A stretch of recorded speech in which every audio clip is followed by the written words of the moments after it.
the method finish, the lifespan of the local variables is also removed from the memory. Okay? So kung ganahan ta nga ang value nimo dira sa local variable dili mawagtang even after nahuman og tawag ang method, naaghapon ang values niya intact. You make use of the keyword static. Okay?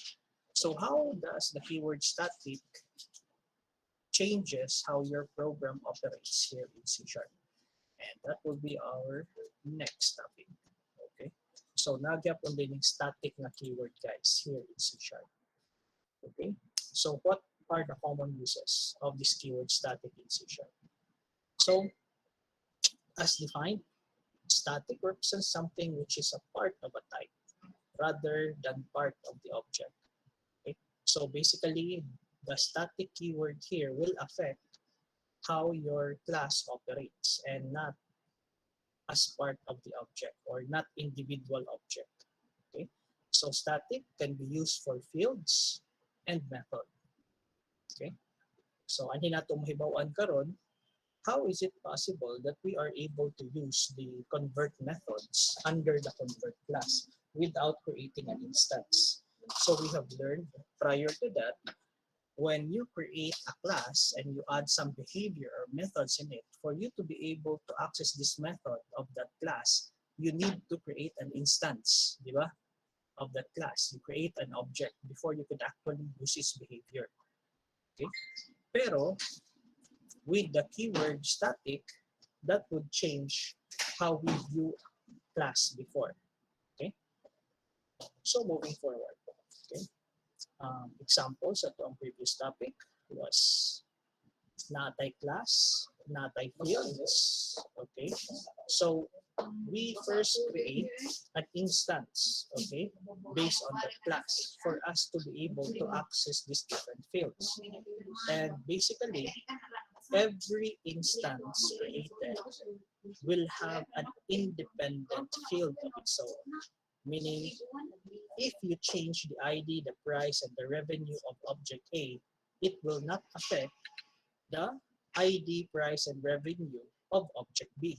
Okay? So independent na sila because data, okay, for these fields are stored separately for each object.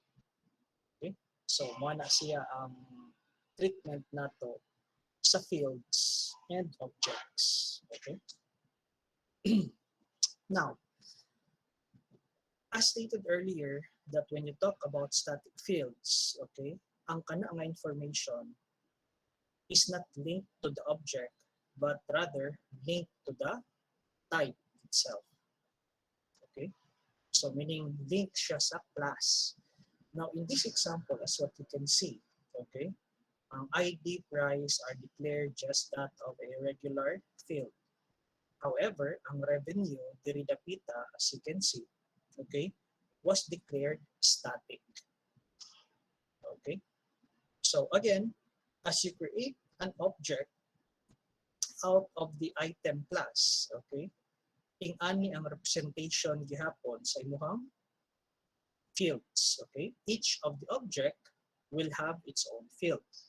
But basically, for this class item, naa kay common memory storage for the field nga revenue.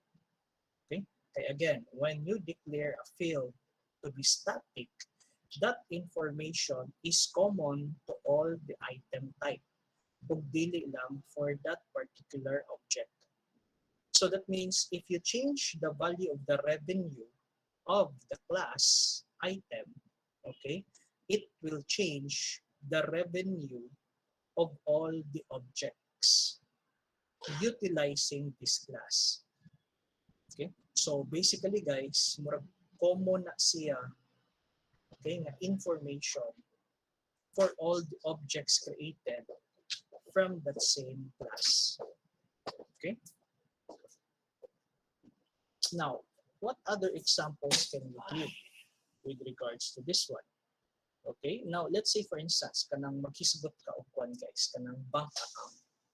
Okay, So kung maghisugod ka bank account, let's say class bank account. Okay? Now, let's say for that bank account type, karon nga year, nag-usab ko og interest rate.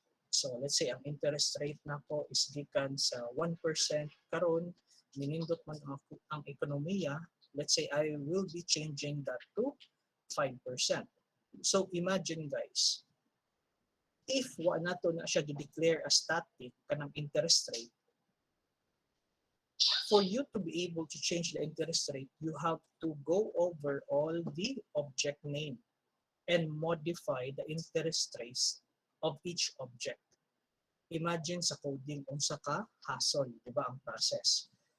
But if you have, okay, this so-called static value, okay, i-declare mo static sa interest, if you change that one value, that interest field sa imong bank account na class, it will change the interest rate of all the objects affected by that class. Di na ka magtagsa-tagsa o visit ani mga object just to change the interest rate. So how do we modify, okay, a static value? Okay? So sa pagkasulti na lang daan na static value siya, you don't need to create an instance of that class for you to be able to access a static field. All you need to do is simply call out the class name and then the classic field. Okay, so you might have encountered this also guys when you are using again Sharp Develop or Visual Studio, when you type in console. Okay, so let me just show you example lang.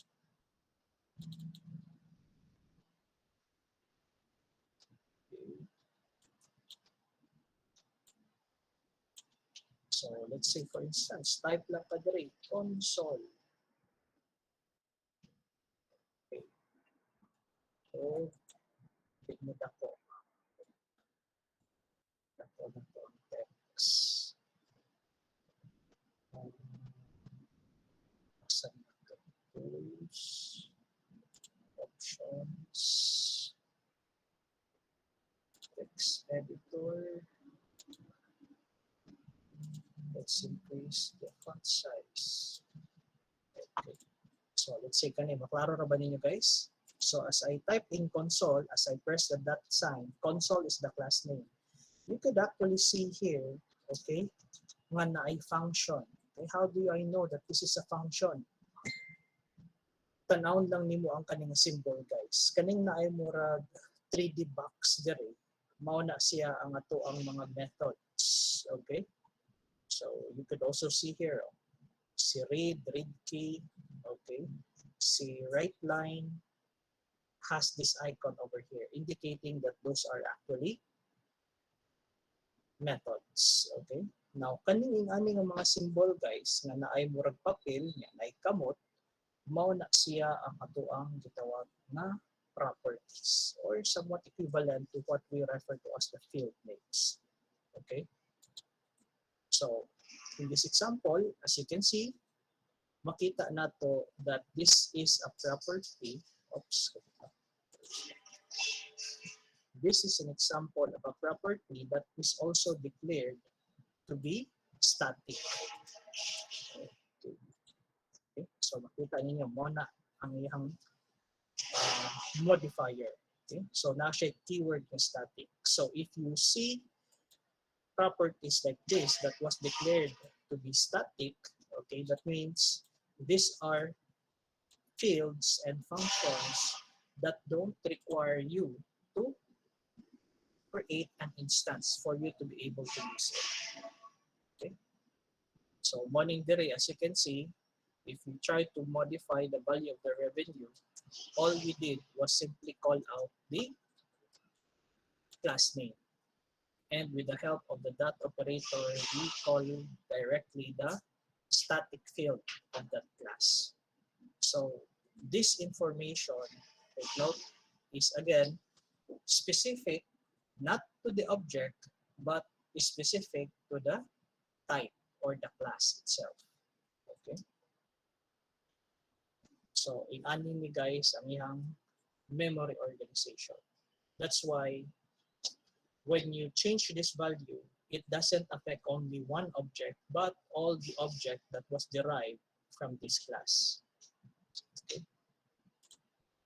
So, nanata idea karon, okay? How static is used. Hello. Okay, so again, for those information which you think is common for all the objects, you need not describe it, okay? Or you need to set that to static, especially if, let's say, for example, in the future, that value or that field, okay, plano nimo usbon, okay, and basically would be affecting all the objects which was created from that class, you set that to be static. Okay.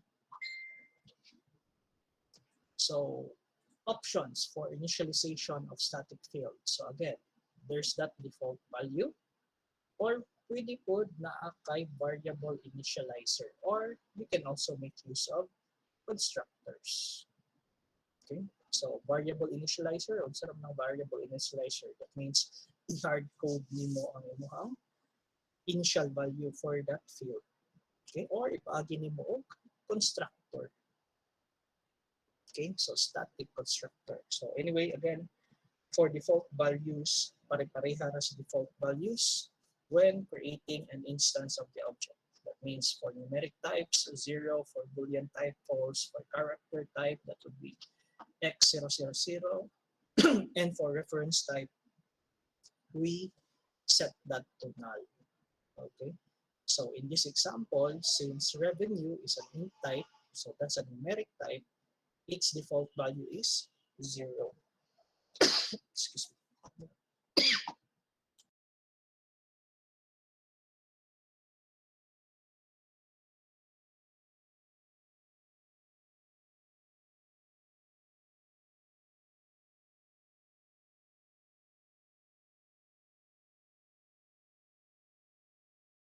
Okay, so again, padayon ta. So given that you want to initialize a static value with initializer, again, all you can do is simply just set the initial value. Okay. So by simply using the assignment operator. Okay. So for the constructor, okay, what you can do is pwede ka mag-define og static na constructor. Okay, so again, for a static constructor, we just need to define it with that keyword static for you to be able to modify that field. Okay?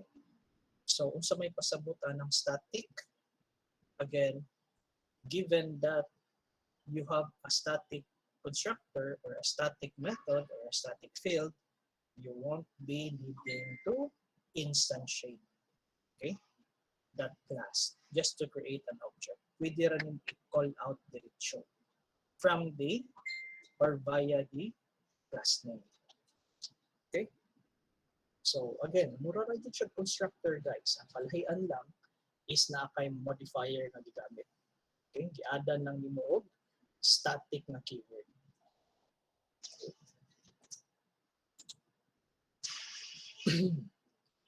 So again, invocation of static constructor. When you say invocation, that means calling a static constructor. Okay? So static constructor is invoked automatically and it is not called directly. Okay? So the timing of execution of unspecified, but some guarantees are given that after the static variables are initialized, before any instance are created, before any static variables of the class are used, and basically at most once siya nimo gigamit. Okay? So let's look at this example. Okay, more example. So we have here an example of a field wherein dili siya primitive type, but basically it's also a class. Okay, so connection pool, take note, is like a user-defined class depicting the type connection pool. So napod siya variable na define. So kana si pool is a static field. Okay, so nasa siya another field, kana si connection. Okay, so again, that's another example of a class na i-create. O create ko ng variable na connection. Take note, access modifier, these are set to be private. That means dili na siya mo ma-access outside this class. Okay, so here is an example of a constructor, okay, na static. Okay, so take note, wala na siya gi-define nga public, kay ngano gani, nganong wa siya gi-define as public ang atong static constructor dire. Okay, okay, base sa definition, okay, how your static constructor are called, okay, it is not called directly. Okay, so that means you don't need to call it directly via your class name, and there's no need for it to be set as what, public, since dili man ang user may mo call out na directly. Okay. So as what we can see here, okay, kana diang si connection pool, okay, which is a static field, is called directly, okay, whenever your object is created. Okay, so naka-create naman siya dire o kanang gitawag na to object, na-assign na siya. Kay take note, connection pool is a class. So therefore, when you created your object for this one, okay, a variable will be created with a default value of null. Okay, kay connection pool is a reference type. So para magamit na nimo nga variable, you need to assign it an object. And to assign an object to it, mo ni ang dapat natong buhaton. So create na of instance. Okay, so connection pool is again declared somewhere else. So imagine lang, this is your constructor.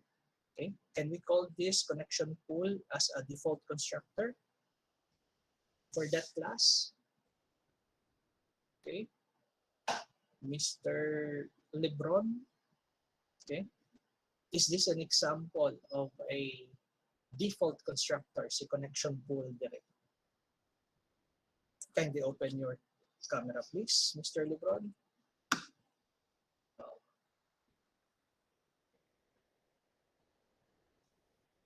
Sige, Mr. Lebron, is that example over there an example of a default constructor? Dili, sir. Dili. Okay, nga namang dili. Kaya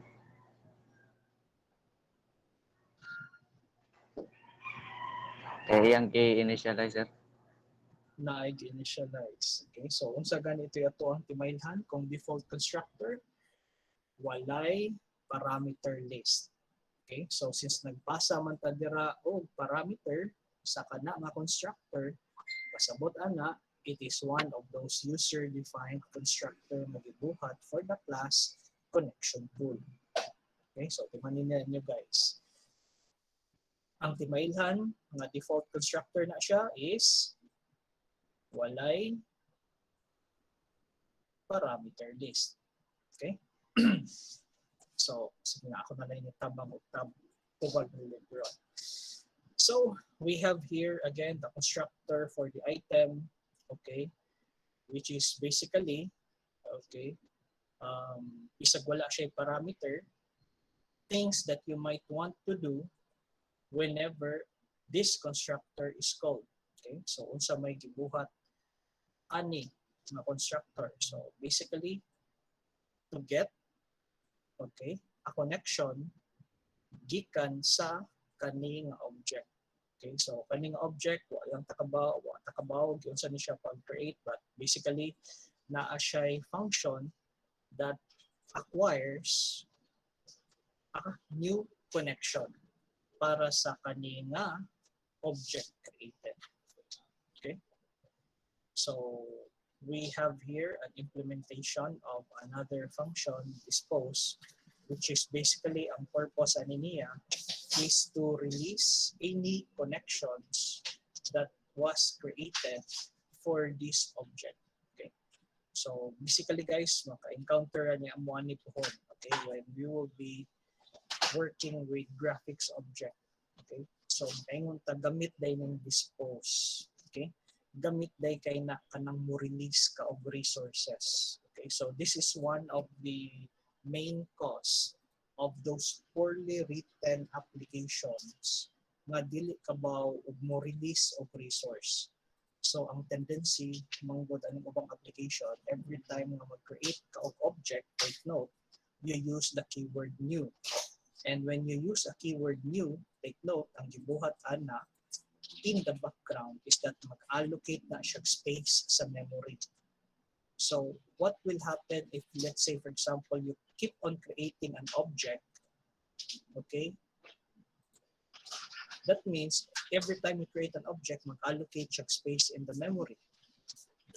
So if di na to nimo gamiton ang katong object, unsay mahitabo ato nga memory. Okay? So the memory will stay active, okay, on your computer. So every time you create a new object, magsige og puno sa memory. And if you don't release that space in the memory, you run out of memory. Okay? So probably kung tinagsa lang ato ang gibuhat, okay? Let's say for example, hour ka mag-create an object in every 1 hour, okay ra na siya. But kung let's say naka-loop na siya, there will come a time that you will really run out of memory space. And for you to efficiently utilize your memory space is to make sure that if the object is no longer used, you release the memory that was assigned to that object. Okay? So imagine when you say you release that memory assigned to the object, parehaan ni guys. Okay? Every time mag-create ka of variable, a space will be allocated for that object. Okay? Mo itong giingon when OOP is compared with procedural type na programming, usas sa disadvantage of OOP is kalas siya of memory. Okay? But of course, one major of OOP is code reusability. Okay? Dali ra siya gamiton jud. Okay? So wala ra kay problema during development sa program. Okay? So na siya advantage over that in terms of reusability. But ang problema is ikabot na sa actual computer na imong pagpadagan. Kung i-compare nimo siya pure na procedural type lang, okay, mas gamay og memory consumption sa procedural type. But as the project manggod or the nature of the data being manipulated sa mga program increases, maglisod na pud kag manage using procedural type. That's why most of the applications nowadays, labi na mga big apps, is based on OOP. Okay? So anyway, patayon lang ta. We have already seen earlier that fields can be made static. Constructors can also be made static, and methods can also be made static. Okay, so take note lang, when you are creating static method, you can only have access to static members. Okay, so for instance, okay, again, on this class item, you have that field na revenue which has been declared static. So if you're gonna be creating a static object, example is kani set revenue, okay, which has been declared as static, ang dapat na asasud ang method are only static members. Okay? You will not be allowed to access non-static members. So for example, kung magtanaw ka diri, okay, kung kana si connection na variable, imuha na siyang ibutang inside this static method, okay, that would generate an error. Okay? So, mga na siya guys. Usap pasad, you won't be needing the keyword this, okay, whenever you call out those fields on your static method. Okay, nga naman, ang purpose aning keyword like this method is basically to refer to those fields on those individual or those unique instances of the objects created. Okay, mo nang na keyword this. So more about if you want to modify this field, okay, it will only modify this field of this object. Okay, so dili siya moapekto sa tanang value sa field of that class, but rather specific lang to that object. Okay.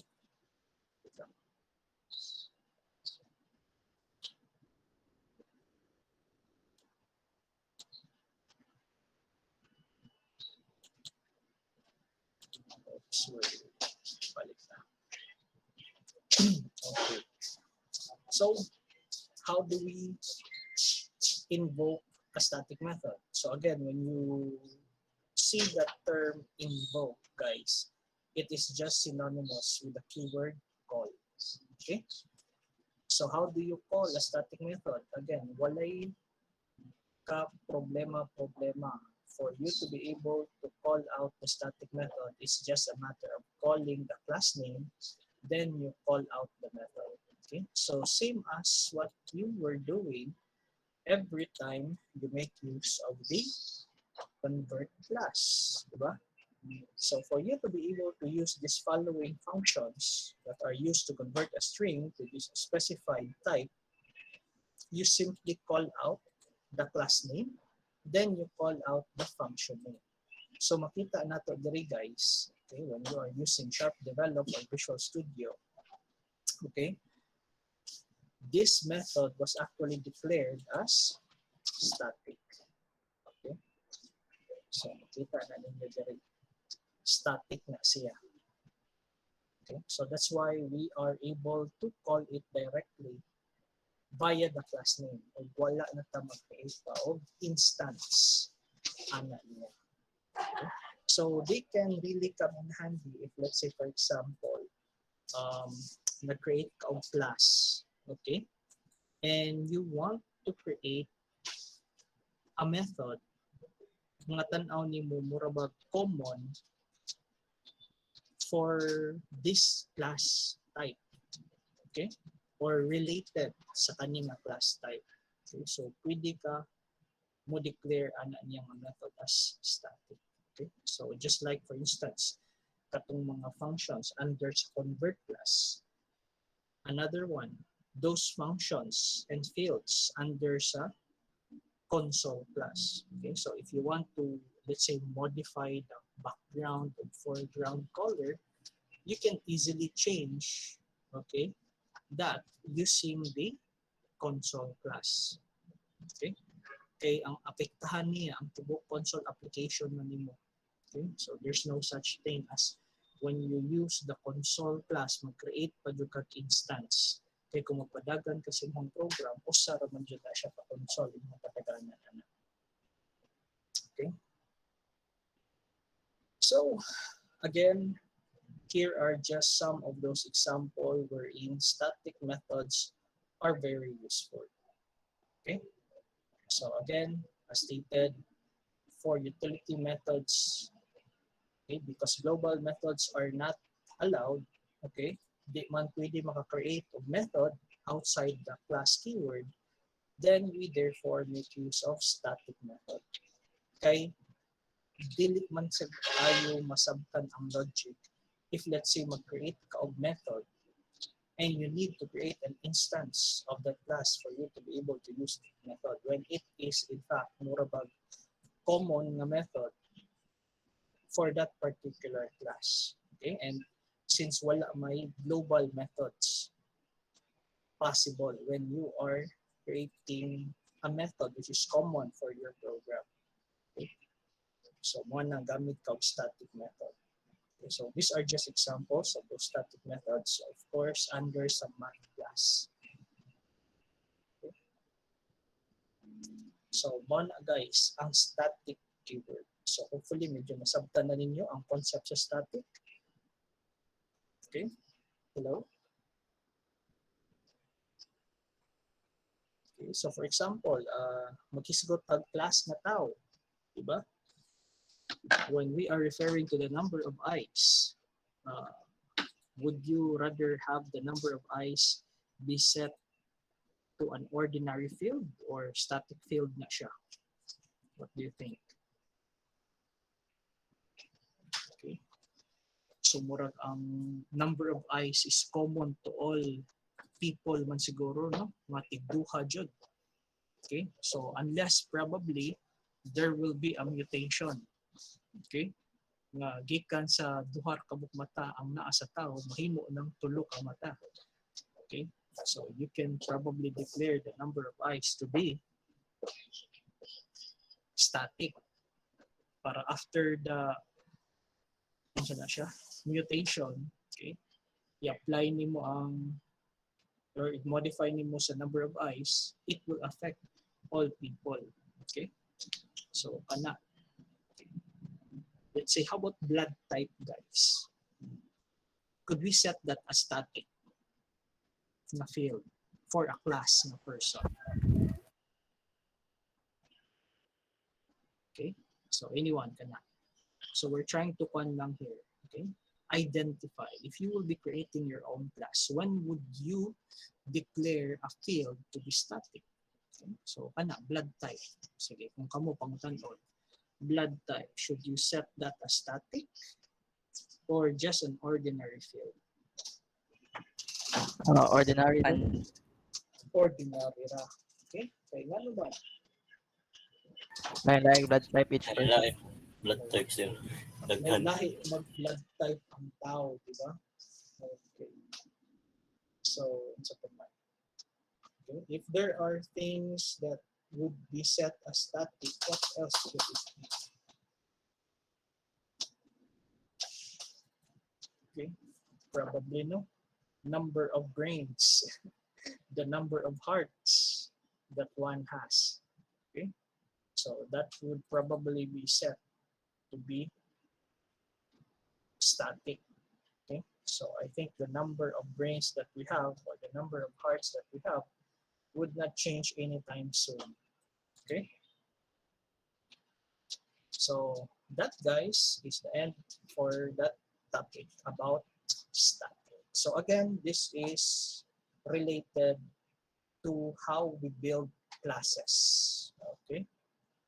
So right now, nanatay medyo idea about what classes are, how to initialize a class, okay, and how to make use of the static keyword. Okay, so question so far before we proceed to our next topic. Okay. Asa naman to?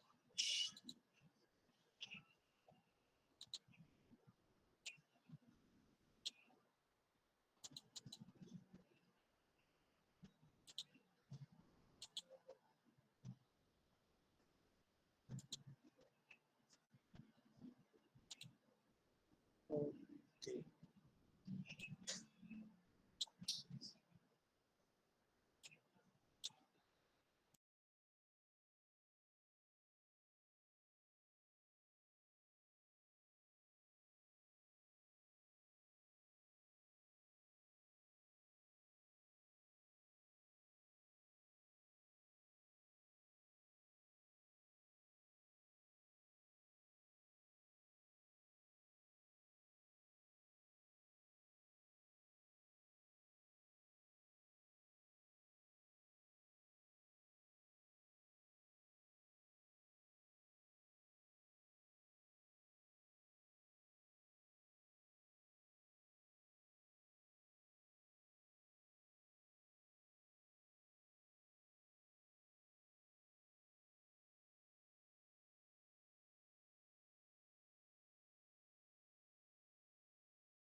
Oh,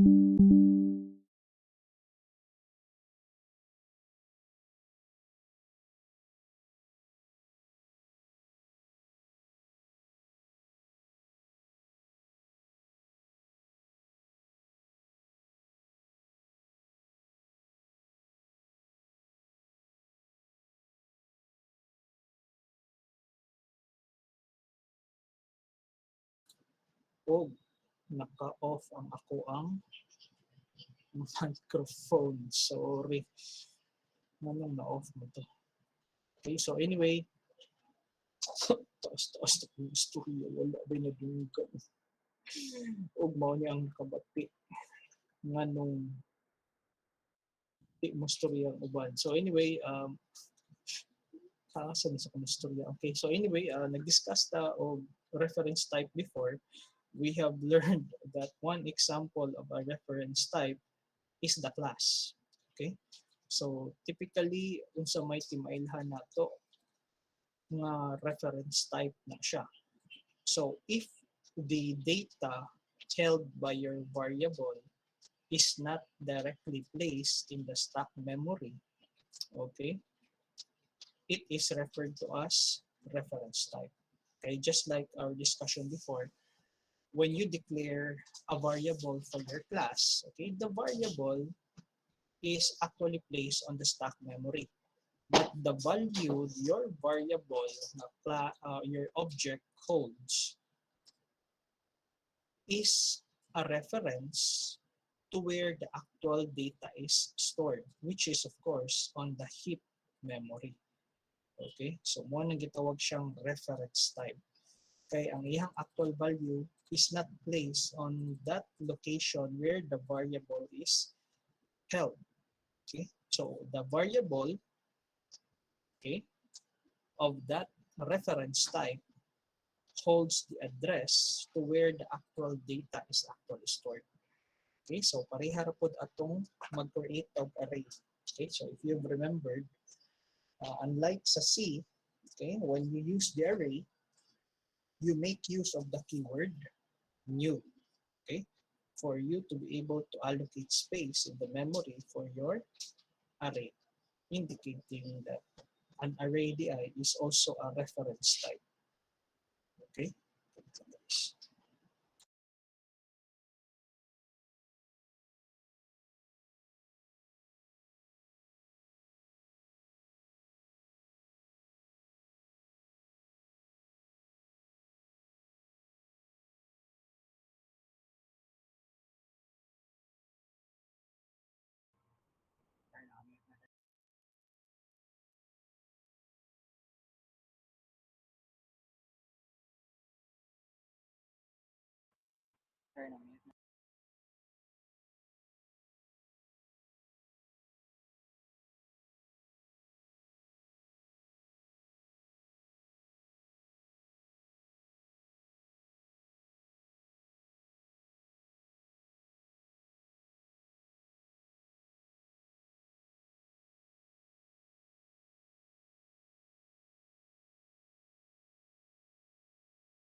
Okay, sorry for that. So going back, okay, again, in this discussion, we will be talking about reference type, okay, how to declare it, and how memory is allocated to the so-called reference type, okay, and we'll also be learning more about the keyword null, okay, and also we will be introduced to the concept of garbage collection, okay. So, diri day sa C# na basurero. Kay naa may tig-kolekta o garbage. Kung sa mo din pasabutan ng garbage, that we will learn in this discussion. Okay, and why it is very important on OOP ng mga programming languages. So actually, garbage collection is not specific to C# alone, but it is also present in other object-oriented programming language like Java. Okay. So with that said, let's proceed. Okay. So what are reference types? Okay. So variable declaration of class type gives reference as what I have told you earlier. Okay. So we use it to basically refer to the actual location in the memory. Okay. So it serves only as a handle. So again, when you say handle, more about reference na siyang address to the actual location. Okay, so there's no object created there. What actually is present on those variables are addresses of where the actual object is located. Okay, so for instance, in any, okay, you have this class called stack. Okay, if nag-declare ka of variable for this stack without making use of the keyword new to allocate the actual memory space for that object, it will still create, okay, that variable on your stack memory. Okay, pero this variable, take note, is not able to hold any values for your object. Okay, because these variables only serves as a handler. So basically, more about they contain the actual memory address of where the object is created. Okay? So, medyo kuyaw mo gamit o class nga walay actual reference to an actual object. Okay? So, using a variable nga reference type without the actual object could actually cause your program to crash. Okay, nga naman, posible manggut it could contain garbage references, and those reference values there could be storing other type of information. Okay, and you don't want modifying those information na really related to the actual object. Okay. So, whenever you create an instance out of the class, we already know that we simply make use of the keyword new, and then you call the constructor. Okay, so essentially, every time you make use of the keyword new and calling out the constructor is responsible for creating the initialization of the fields of your object. Okay, and the keyword new is responsible for allocating that space into the heap memory. So when you have this declaration, okay, you have created a variable, and for that variable you have created an object. IBM, again, which is held on the stack memory, only contains the address of where the actual data of that object is stored in the heap memory. Okay, so take note, these variables, even though reference type ni siya, okay, they are still held in the stack memory. Pero ang actual value which these variables represent is located in the heap memory. And these so-called variables here are simply pointing to the actual location in the heap memory. Okay? So, from the word reference, ni-refer lang na siya to where the actual value is located. Okay? So, if, let's say, for example, okay, they are referring only to the location, would it be possible that you have a variable referring to the same location? Okay, pwede rin na siya guys. Okay, so as indicated in this example, we have created, okay, an object for our variable IBM, which is a reference type.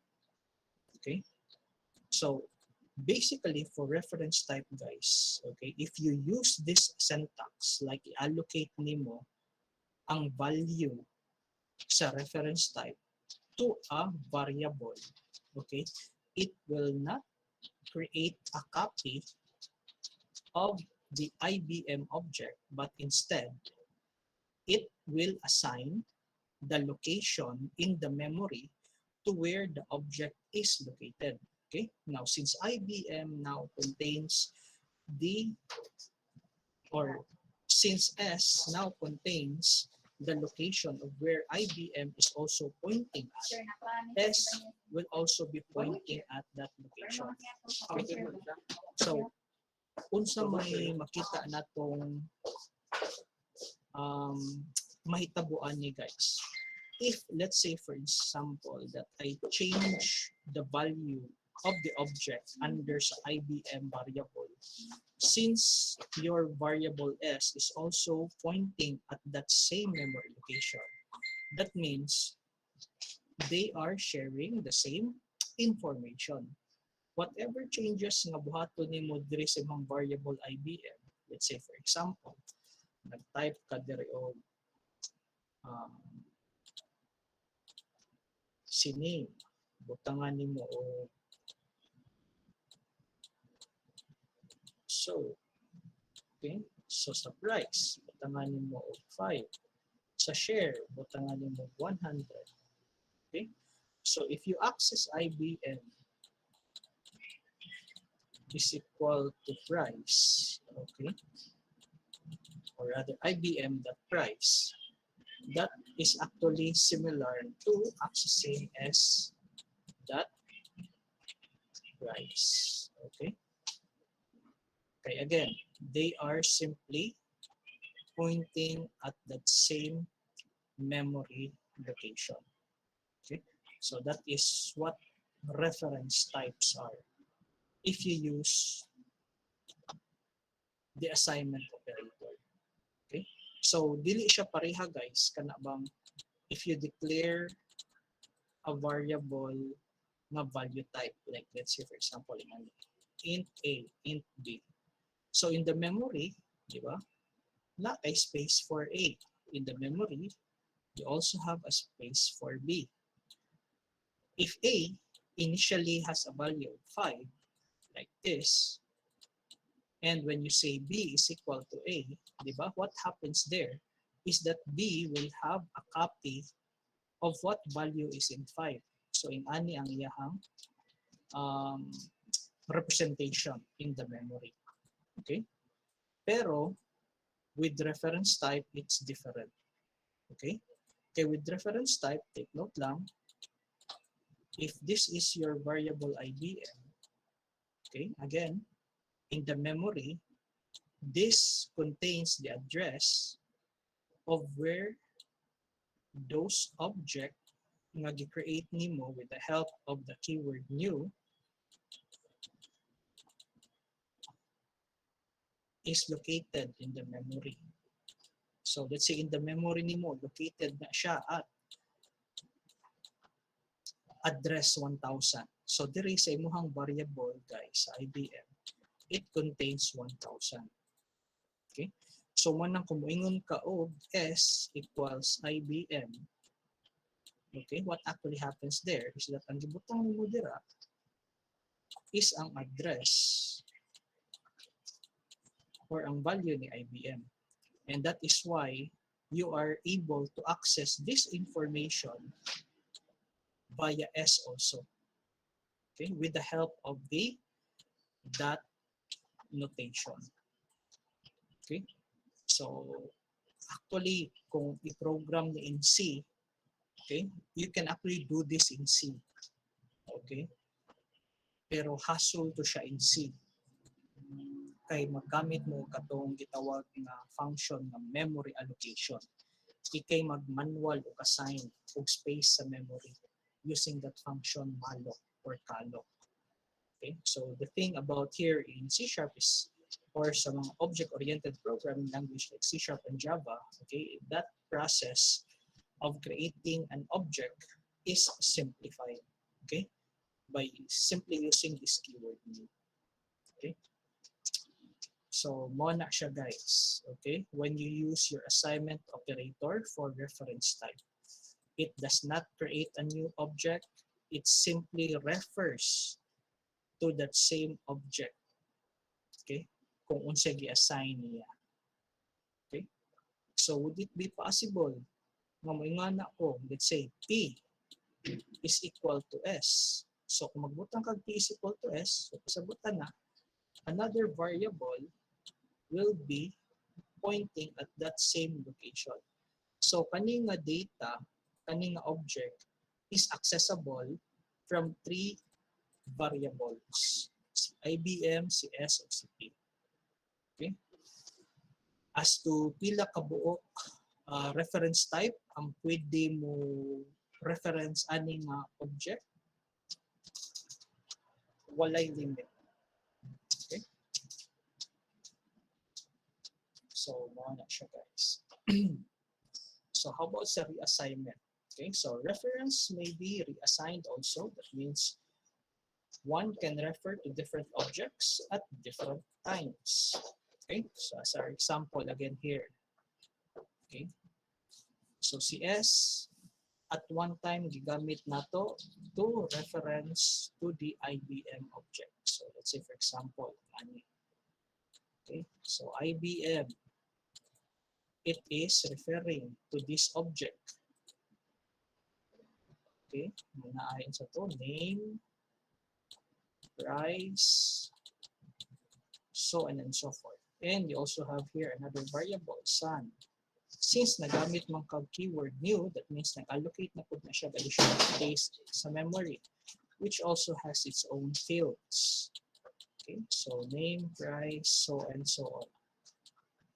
Okay, so when you call out this variable S, or when you created a variable S, nag-assign na nimo si S with the address of IBM, you allow S here, okay,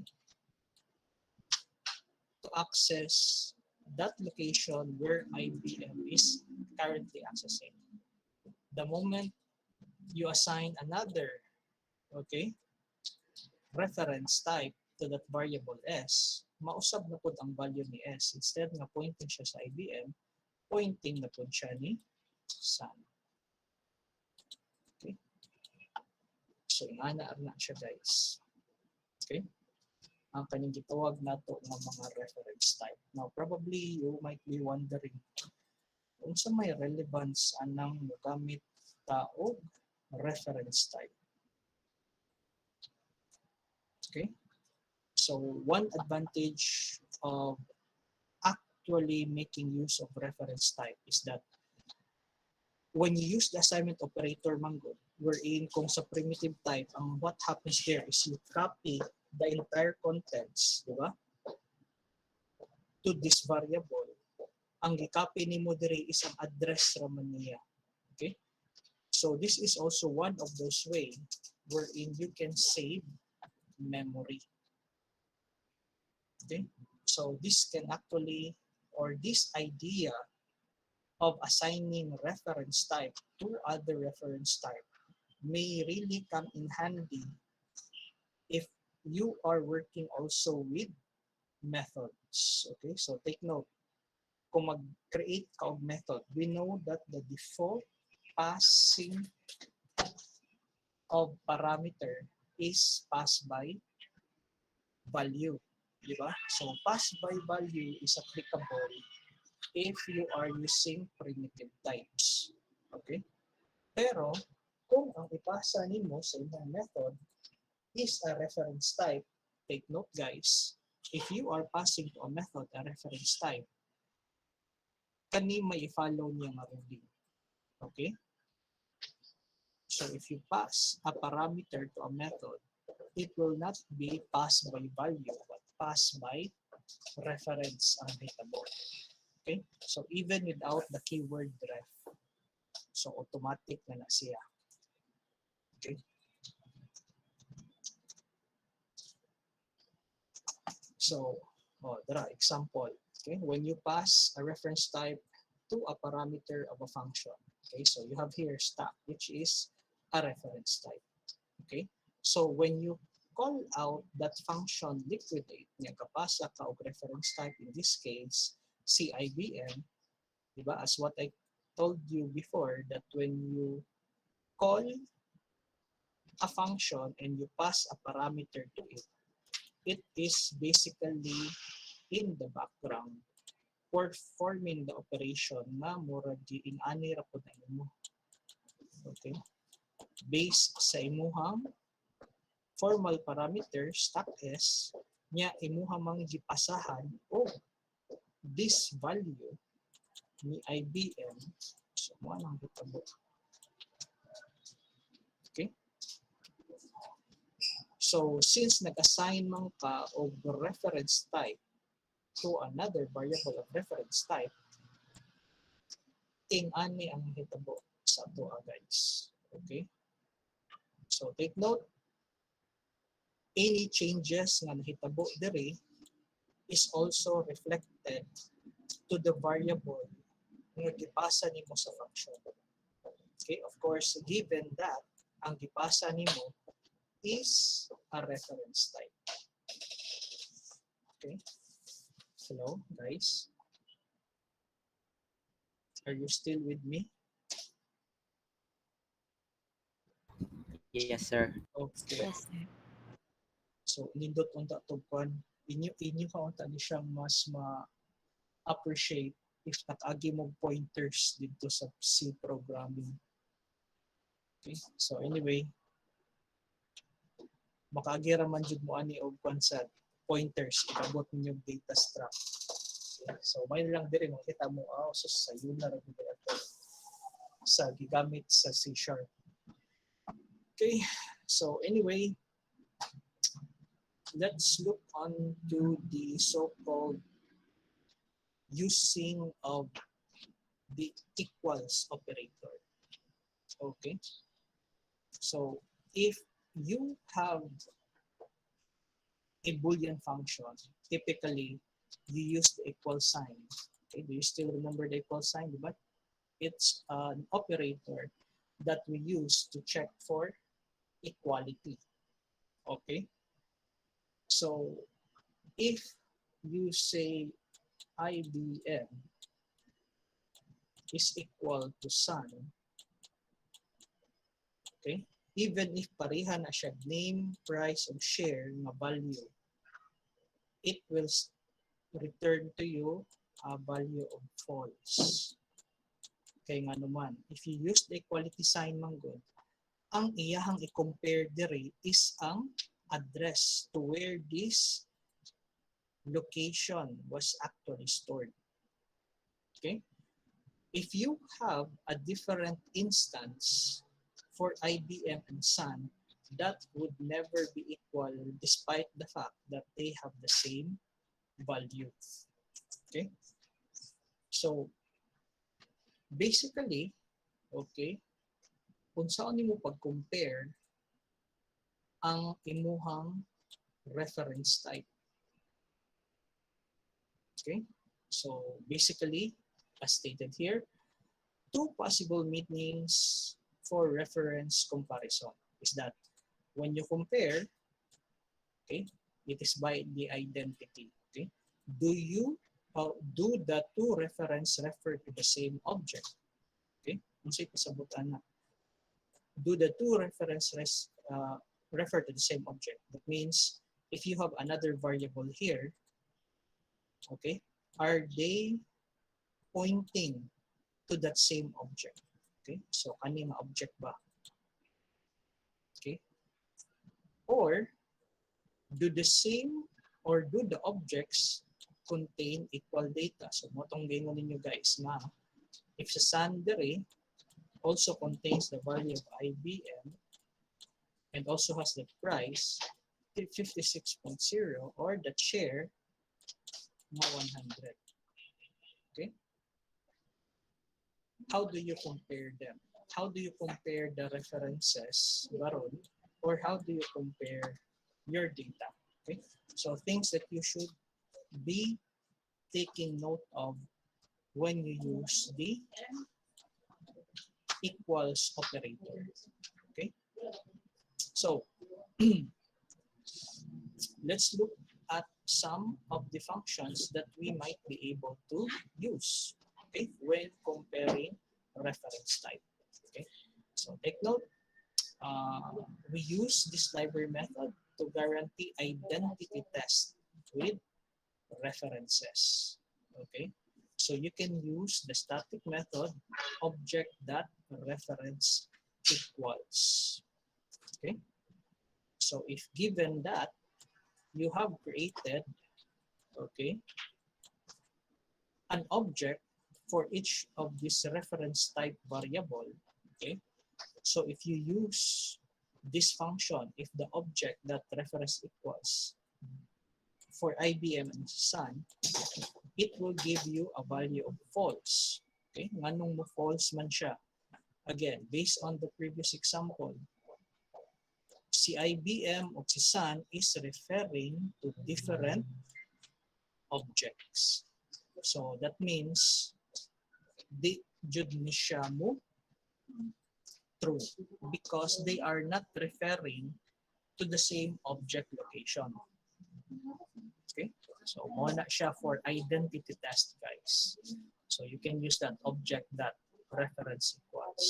Okay, and how about for the equals operator? Okay, so stated here, the operator equals may perform either identity or equality test. Okay, so the default behavior is the identity test as stated here. Okay, so identity test, again, unsay gibasihan nato sa identity test, guys? In this case, okay, if you are using the default behavior of the equal sign, since identity test mo ni siya, this line of code will again give you a false value because basically IBM is referring to another object, Sun is also referring to another object. Okay, so mo na siya. Now, it is stated here that the equals operator could also perform equality test. So that means kung ang data inside this object is pareha ba. However, you can only do that if you modify the behavior of how the equal sign operates. Okay, so take note, overloading the operator equals. Okay, so which is atuara niya nang i-discuss later kung saan pag-override of operators. Okay, so just like when you talk about string, guys, do you still remember string? Okay, so if you have a string S is equal to so, okay, so you have another string, okay, you call it as P. So let's say sojo, something like that, di ba? When you perform operation such as, let's say, mnemonic string is equal to S plus P, okay, kung sa may mahitabuan na sa variable T. Okay, so variable T will contain the string sojo. Okay, so this is an example of a situation when the behavior of the plus sign is overloaded. Okay, so pwede na nimo mabuhat, guys, with C# that you could actually modify, okay, how these operators behave for particular plus type. Okay, So example, there is a string. When you say plus, it doesn't actually add the character equivalent of each of the letter, but what it does is it concatenates both string literals into a single string. Okay, so when you say concatenate, mura na gimuhang combine ang mga characters and letters into a single string. Okay, so anyway, we'll be discussing more about operator overloading in future topics. Okay, so take note lang, if you are using the equal sign, okay, you are performing identity test. Huwag nimo gi-compare ang actual data inside this variables, reference type variables. Okay. Next, we have here the keyword null. Okay. So take note, assigning null to indicate reference does not refer to object. Okay, so basically here, as you can see, okay, ang nahitabuan ni is once you create that variable IBM and you have here an object for your stack variable, so same ra gyapon, create a siya object unsa pa ganito diri price, so on and so forth. Okay, so you allow your variable IBM to point or to handle the location where this object is created.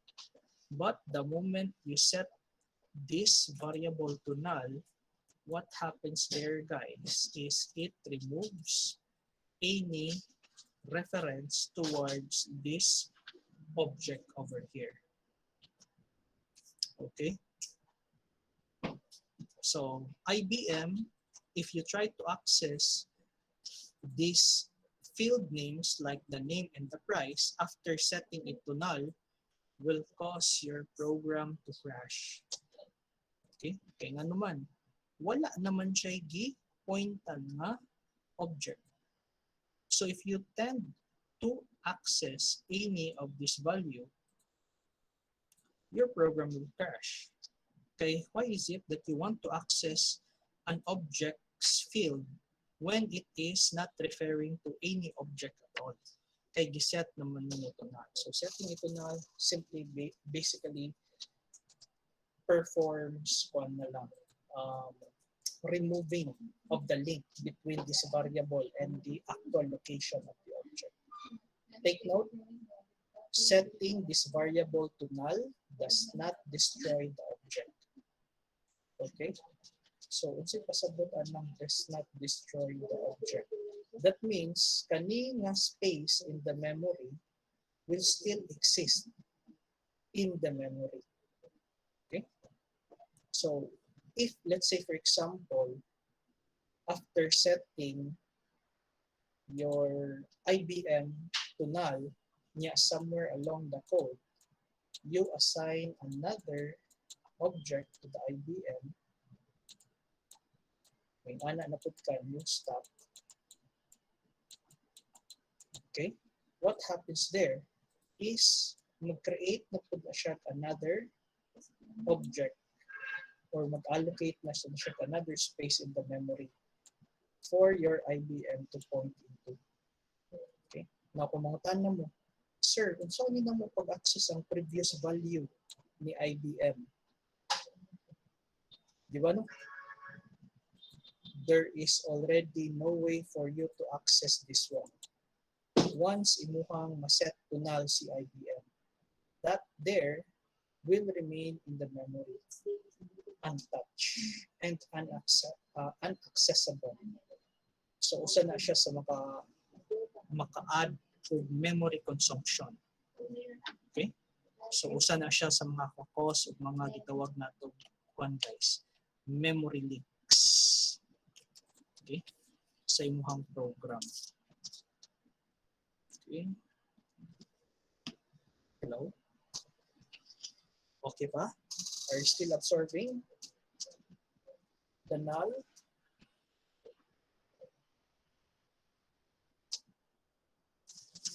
Hello. Kingay ka na. Padong na pagsiguro mo ulan. Okay. So anyway, padayon ta. Okay, pangutanan lang guys kung ay gikalibgan na. Next. Okay. Using the null reference. Okay. So we can make use, okay, of null in checking the status of your variable before actually using it. Okay.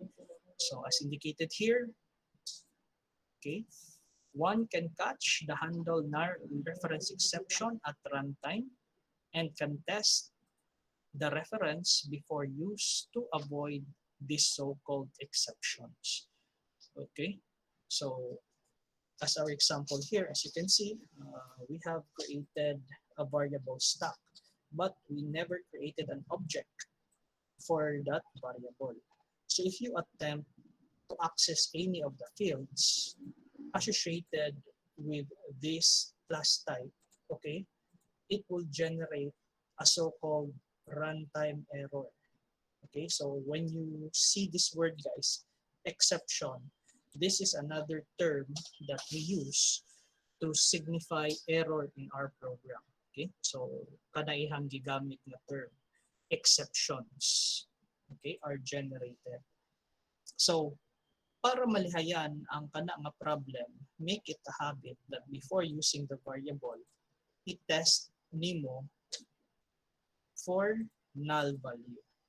So if S is set to null, ma-detect man na nimo dire using a conditional statement. Might as well demonstrate na to directly. Okay, so let's say, ano sa to? Si stack na class. So sa stack na class, kung sa to ihang mga field ato gani guys, ay string name. Okay, so napod siya, let's say float ba price. Let's just set this as public for now para pamuhay na atay way to access that value. Okay.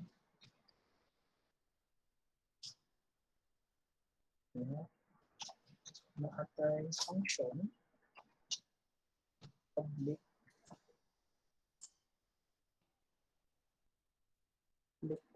public kung saan may public void file na lang. Something like this. So, bita o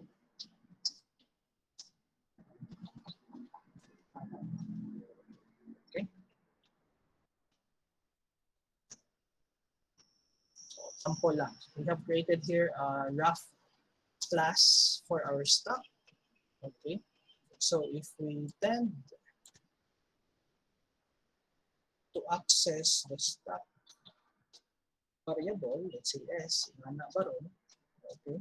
So may tag S dot, okay. So unsa may ato ang mga properties na pwede ma-access. So you can see here the function by.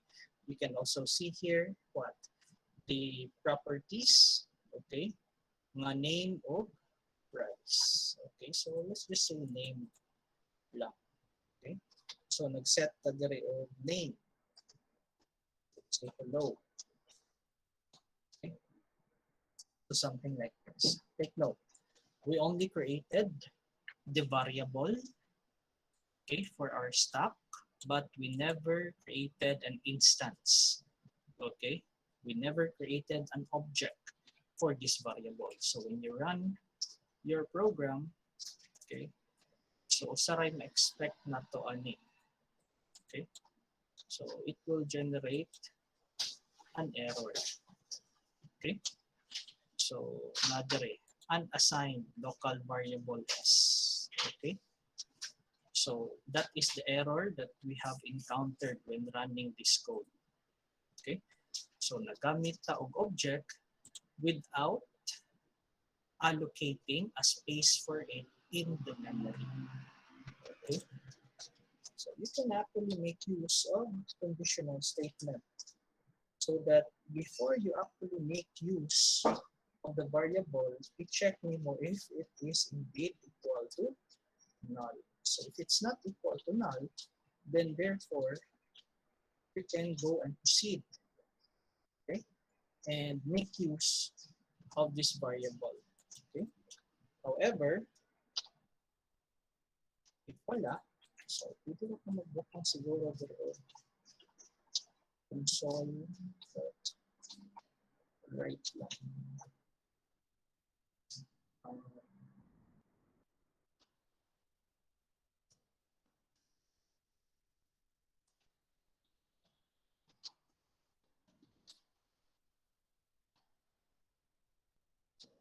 Like this.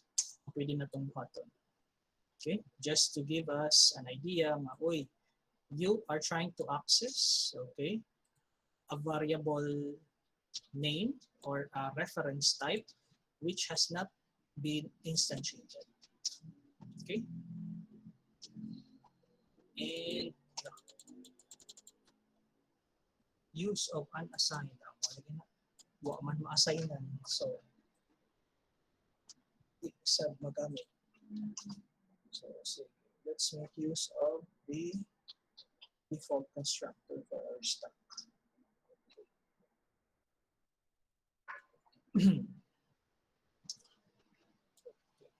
So anyway, kana, as you can see, nidagan na ang program. Of course, nag-assign naman tag value, wala ra sa inhitabo. Okay? But the moment na let's say you set this S to a value of null, okay, so that means you are removing the reference to your S variable. Okay, so running the code again, makita nato dire after setting S to null, okay, nisulod na siya dire because S now is not pointing to any object because it has been assigned a value of null. Okay, so mo na siya guys for this one, okay, for this part of the topic. Okay. So when we have, let's say, common for a class to contain reference fields, okay, take note lang, you can only have reference only, okay, and not those so-called embedded object. As you can see here, okay, when you create this class circle, okay, and as what we can see for those fields contained in our class circle, wala na to gi-instantiate largo ang ato ang reference type for this class circle. Okay? So we only provide the variable names or the references. Wala tay object na gi-create. So ang object ani guys, creation of the object, you can do that there in the constructor part na. Okay? So take note, okay? If you have a class nga naay reference type, okay, in this case, ang reference type na to is center, by default, this will have a value of null. And this will also have a value of, since numerical type, a value of 0. Okay? So you have to be very careful when you make use of this reference type. Okay? Kaya dapat, kani si center, imuha sad na siyang assignan o place in the memory. Or rather, you need to instantiate this variable also. So how do you instantiate that variable? Of course, calling the object, calling the field name, let's say center, is equal to, of course, you create the new object. And what is that object? Point. So you really need to do this. Okay. Otherwise, if you tend to access this variable center, which is a reference type, being null, okay, will cause your program to crash. Okay. So take note guys ha, bantayanan dyan na ninyo nga dapat dili null ang value sa imong reference type before you assign any value to it. Okay? So the only way that you could access reference type is when they are instantiated. Okay? O, mo na to ako ang istorya ganun na guys. Okay? So again, what you can do, kung ganahan ka nga i-create mo instance sa imuhang class, is naa na po value ang imuhang mga reference type, make use of the, what do we call this again? Okay, what do we call that? Mr. De La Victoria. Okay, can you turn on your camera? And your microphone also. What do we call this part of the code? Hello, Mr. De La Victoria, are you still with us? Hello, sir. Oh, kasi mo camera. Nawag ka. Wala, nabalik yung Gcash. Sana all. Okay. Sorry, sir. Wait, sir. Oh, sige, sige. Okay. So guys, i-ready rin ang camera ninyo para itawag sa inyo anytime, ma-on rin ninyo. Okay, so what do we call this part of our code, Mr. De La Victoria?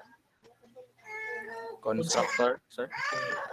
So we make use of constructor, guys, okay, to initialize and instantiate any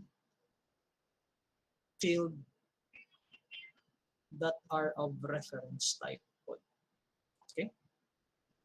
So again, in our example here, gigamit lang nato si x sub y pag-create of object for this variable center. Okay. So unsa man si x sub y, again, x and y are coordinates, okay, for our class point. So it so happened that here, kailangan pa nimo mag-create of constructor for that. Okay. So, anak ka diri, public point. So int x, int y, so on and so forth. Okay. So mara na guys. Okay. Now let's talk also about arrays. Okay. So when you declare an array, it actually also gives reference. Okay.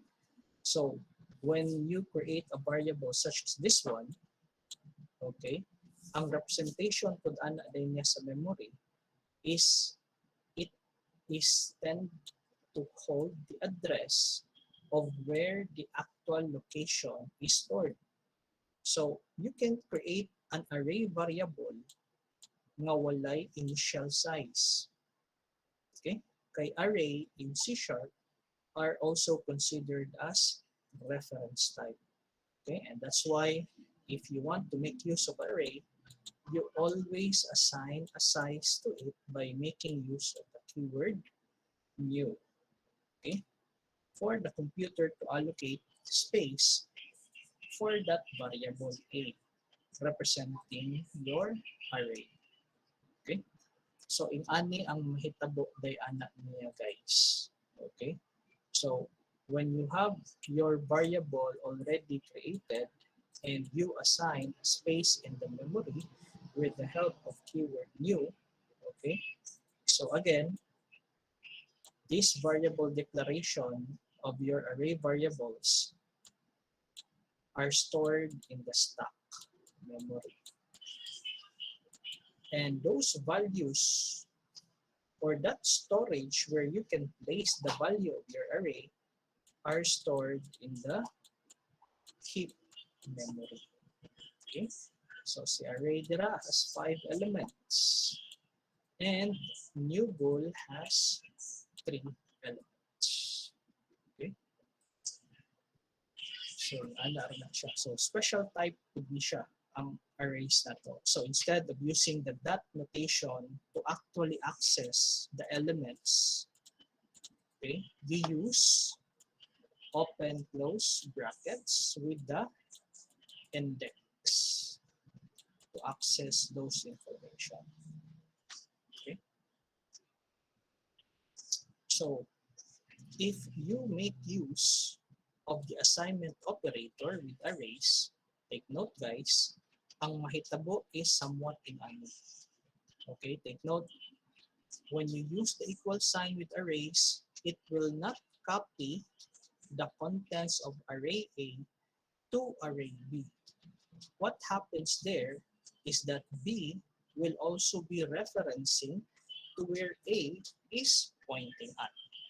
So as an example given like this, okay? So A was declared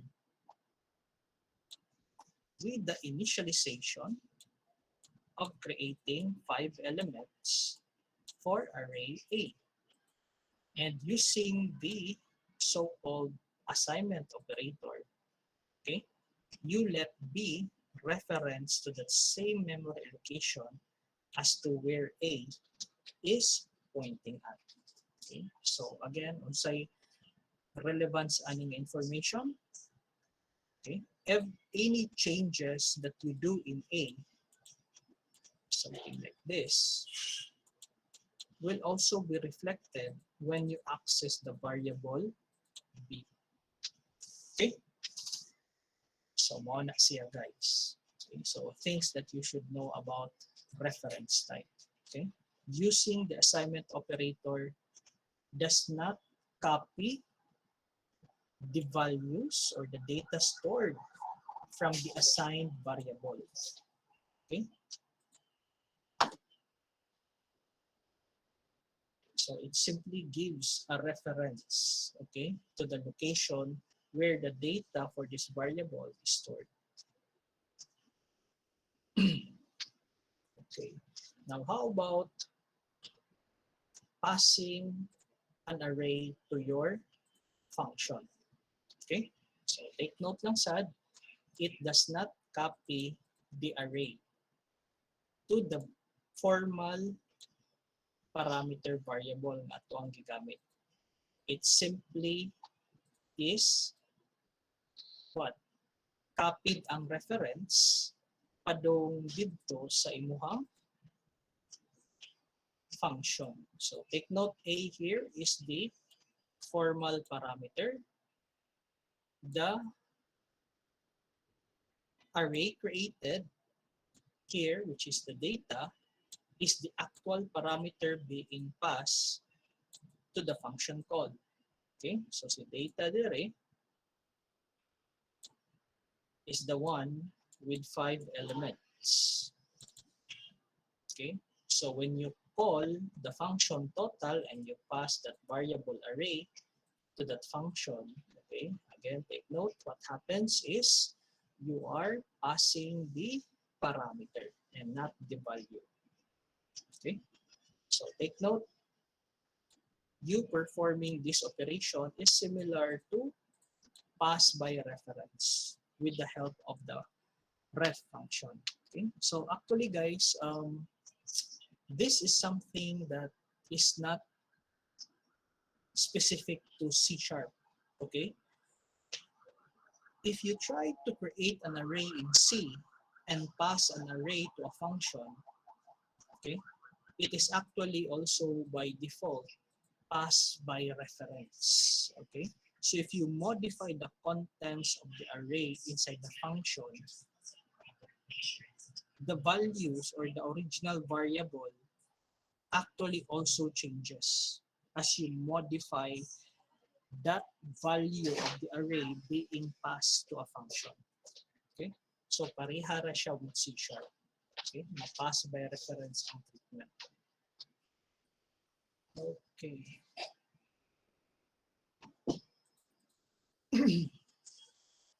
So, what about array of class types? Okay.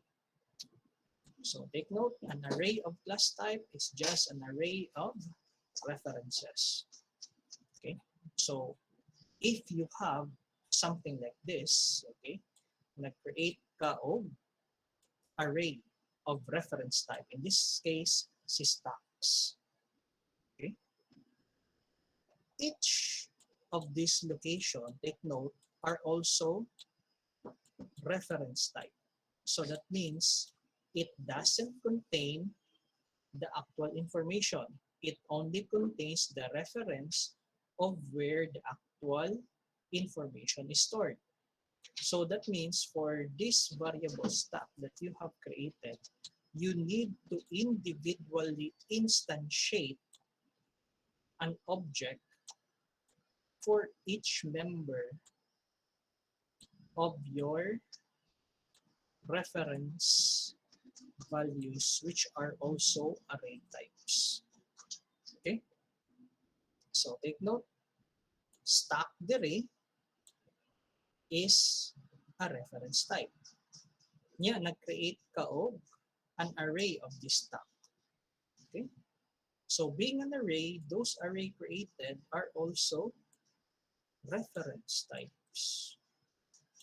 Okay? Reference type for type stocks. So stock is basically a reference type.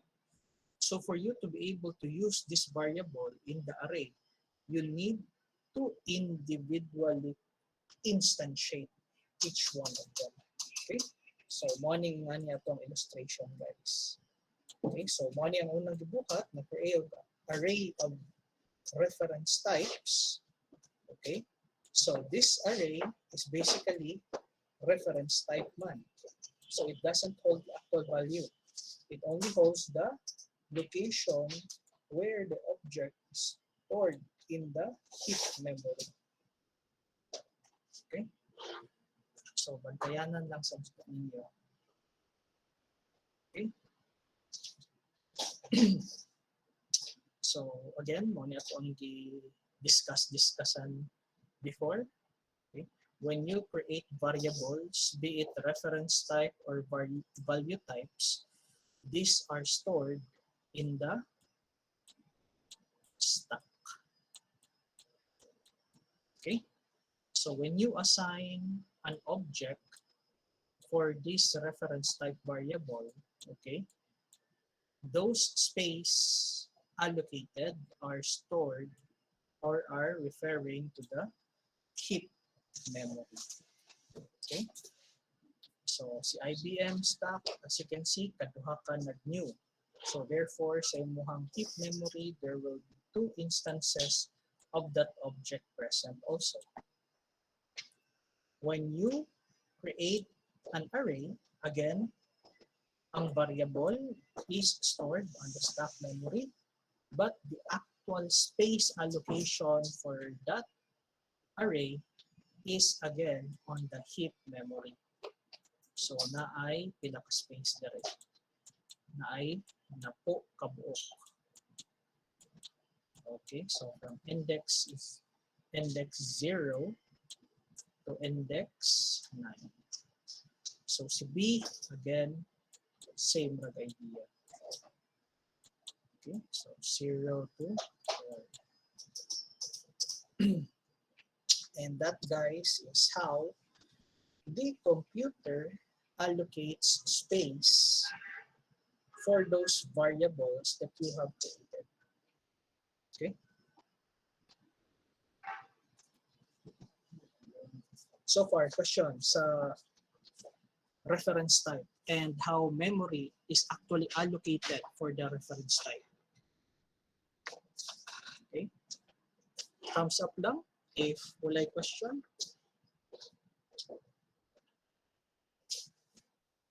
Kung walay ni thumbs up, pasabot na ay question. And what could be the problem?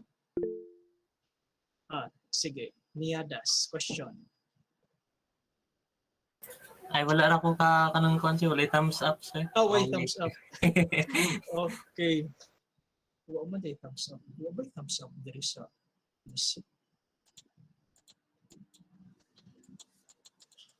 bitaw day ko wa man day thumbs up. Ano day ko yung thumbs up sa Zoom man day ko thumbs up. Okay. Want to grow mo thumbs up. So wala ray question guys, proceed ra ta. Respond pud mo eh.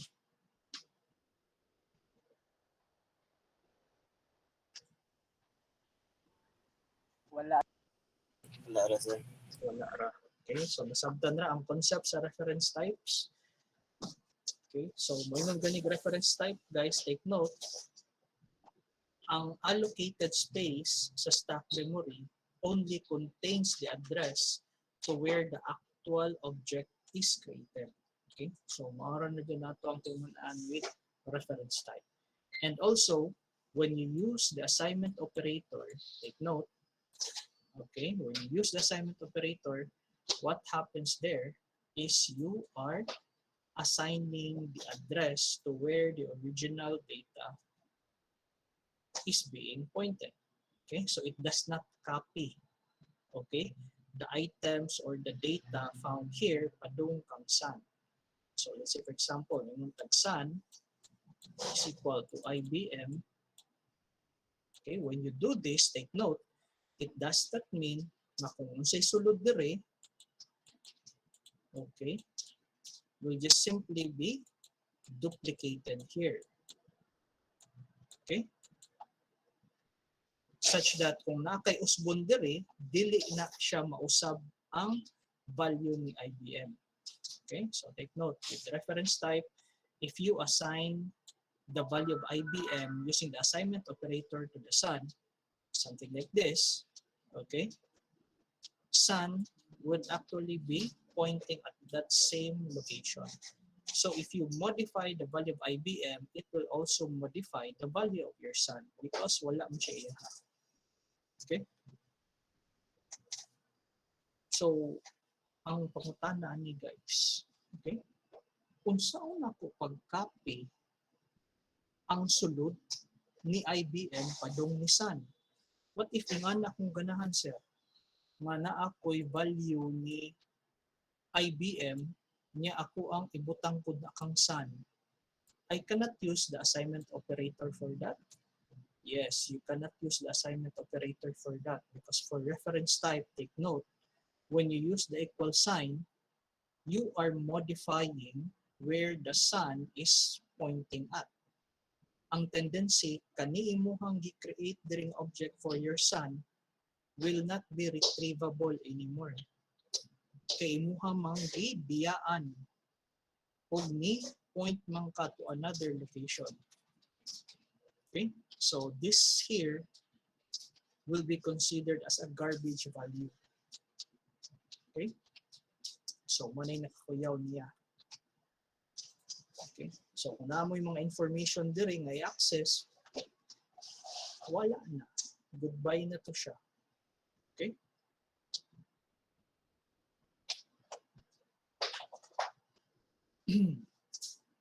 Now, let's talk about this so-called garbage collection. Okay? So,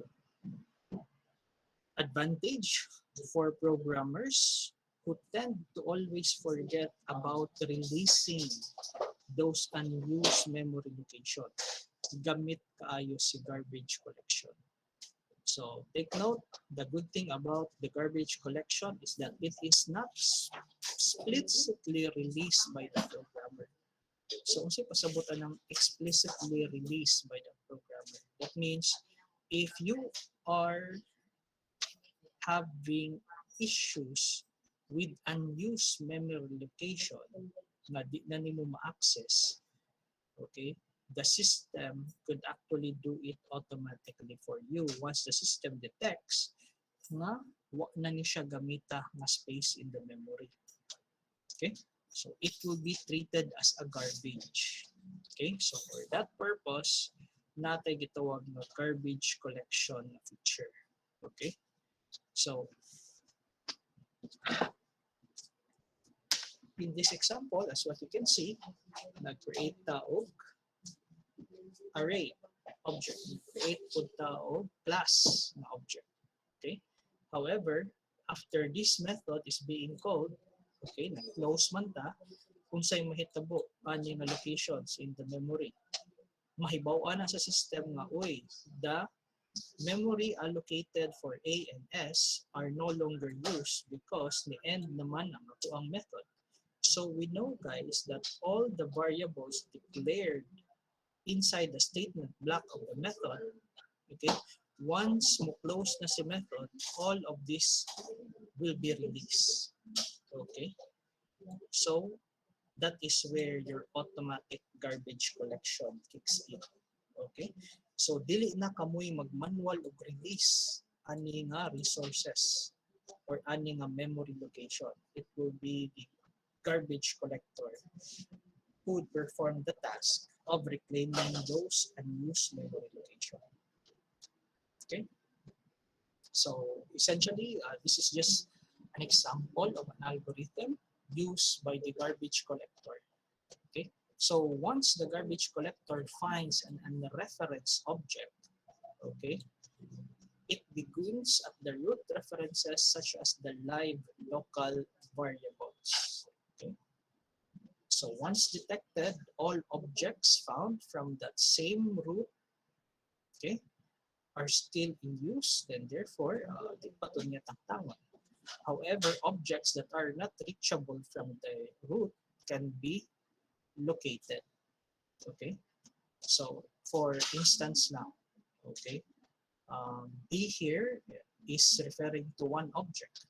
Okay, A here basically kung magtan-aw ta sa illustration, kasi pasabot ani nga si A ni point ani nga box niya, from this box na pwede pointan na another box. Okay, this is an example of the class circle. Okay, kaya dom matong class circle, guys. Inside the class circle, di ba, na ay class nga point. Okay, so if this reference here contains the value for x and y for that class point, circle would then have this variable point and probably another property, let's say called radius baron, wherein this point will contain the information for x and y.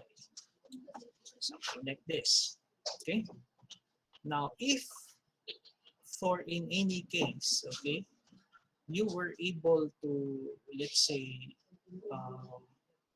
in some way na kay Cedre, which was originally pointing at this location, which is of type circle. Nya, somewhere along the way, imuhang gipa-point si C ni A. Like that. Okay? So, wala na kay reference. Oops. Wala na kay reference sa previous na memory location. So, this objects here becomes unreachable. Okay, so mo na gipasabot, guys. Objects is not reachable from the root can be collected. So since there is no way of using this anymore or referencing to this location, automatic si garbage collector will find that location in the memory and delete it. Okay, so that's basically how garbage collectors work. Okay. So again, example said another situation where garbage collector is being utilized. Okay, so garbage collector execution is managed by the system. So no need for user intervention or manual coding, okay, of freeing up the memory location. Okay, so it will run as needed. Kung tanaw gani sa system na, uy, but I'm running out of resources, I better look for unused memory location and reclaim them. Okay, so in this example here, collection of unused objects may occur if needed to satisfy this request. So the moment nga let's say nag-perform ka o code sa imong program that would require the use of memory. Okay? So before siya mo allocate og memory, tan-aw sa ana niya sa system as to whether naa ba kay bakante. Okay? Nga pwede magamit sa imong program. Okay? So mo na iyang i-perform operation. Okay? So it will tend to perform the so-called garbage collection. Okay?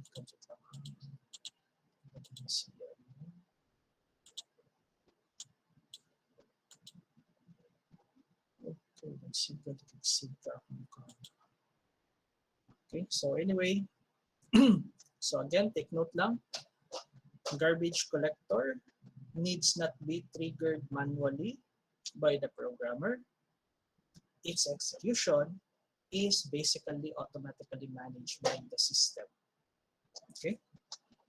So, most of the usa sa mga nakalindot aning C# programming or even other program object-oriented na programming. Since kabaw naman sila sa usa sa limitation or disadvantages of object-oriented programming approach na medyo kalas og memory, nangita po silang pamaagi na mapadali para sa user to reclaim back mga unused memory by implementing the so-called garbage collection technique. Okay?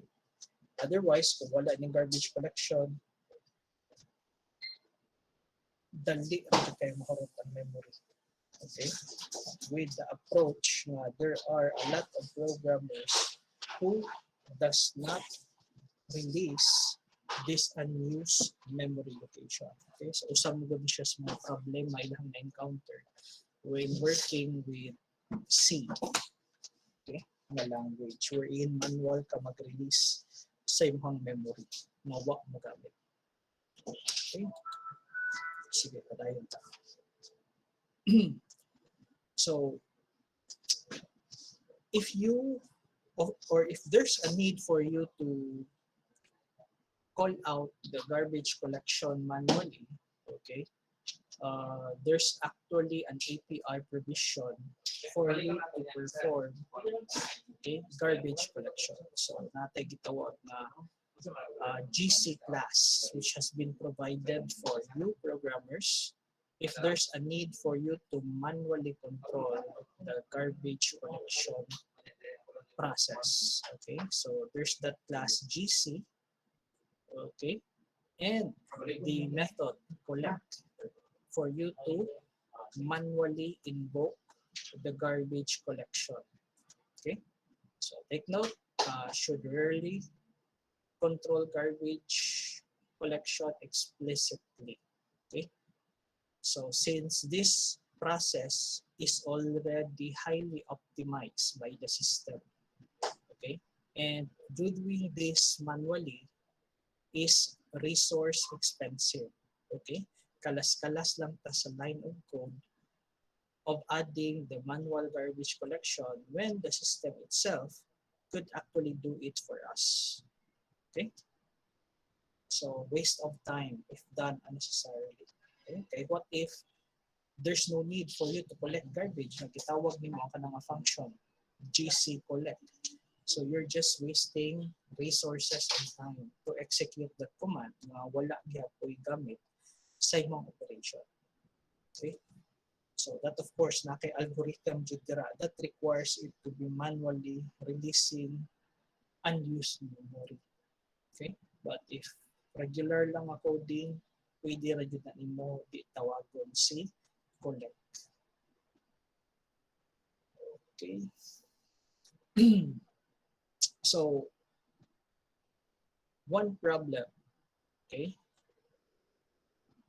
when you are working with object-oriented programming approach, okay, is the availability of the heap memory. So, there is an instance that you may run out of heap memory.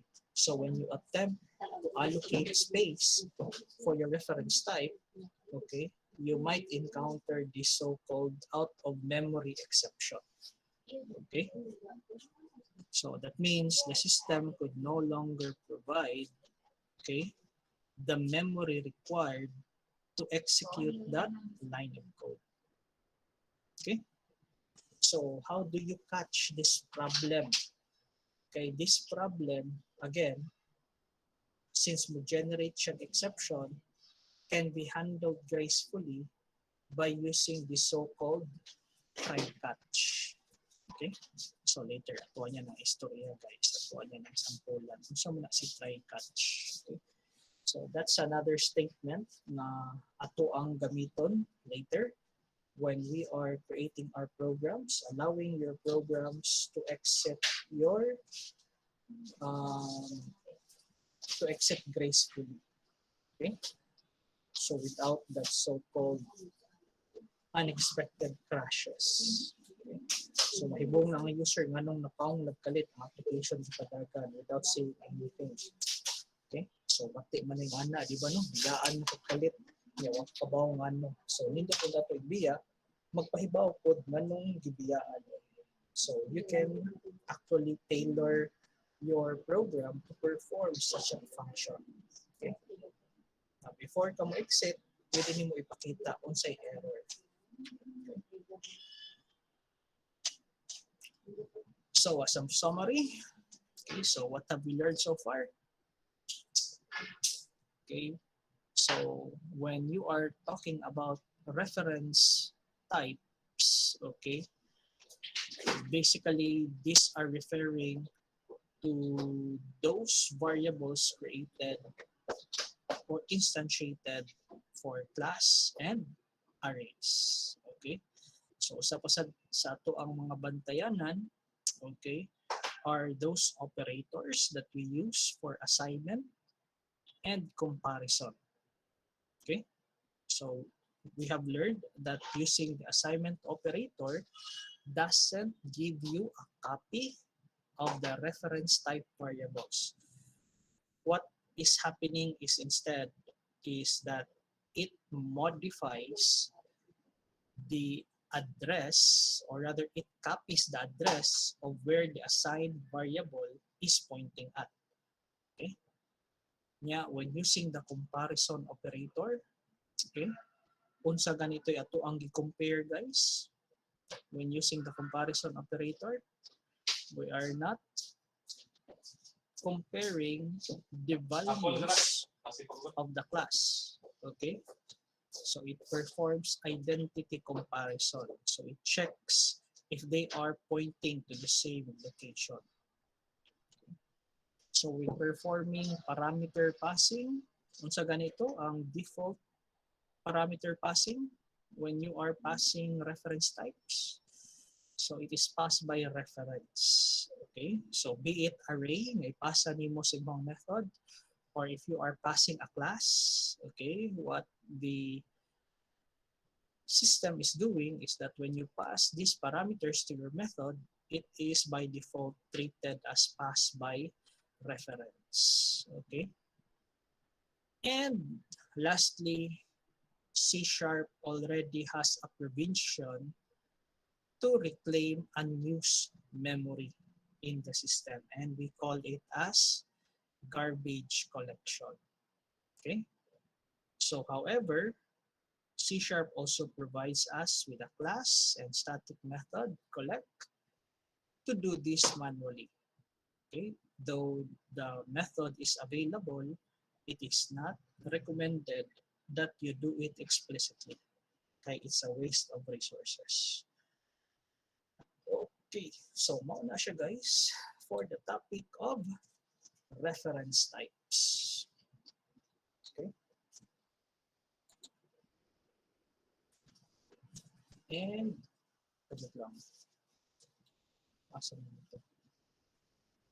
and lastly, kung may reference type, kung sa'y baliktad sa reference type guys.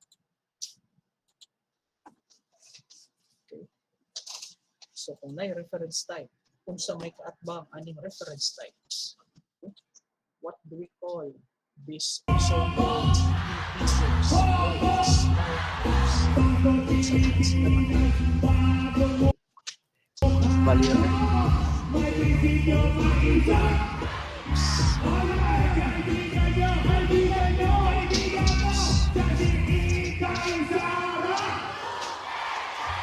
Inovasi na kabayan.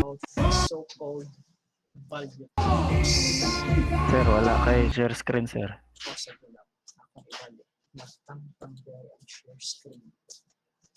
Try and close ang application to the share. Okay. So, kana maklaro ra?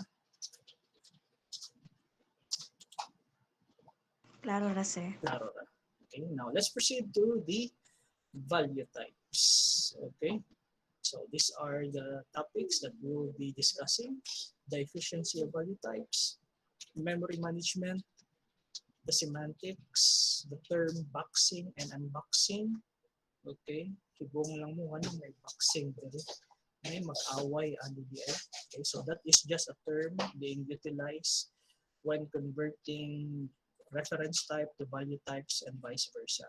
Okay, and we will also introduce you to the term struct.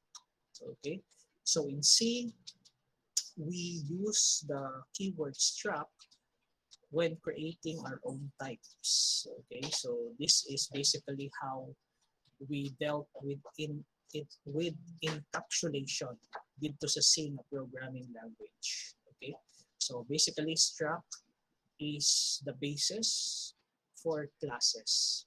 Okay. So anyway, without much ado, let's proceed. I only have 30 minutes now. Okay. So, as motivation for this discussion is that we know that programs makes heavy use of some data objects. Okay.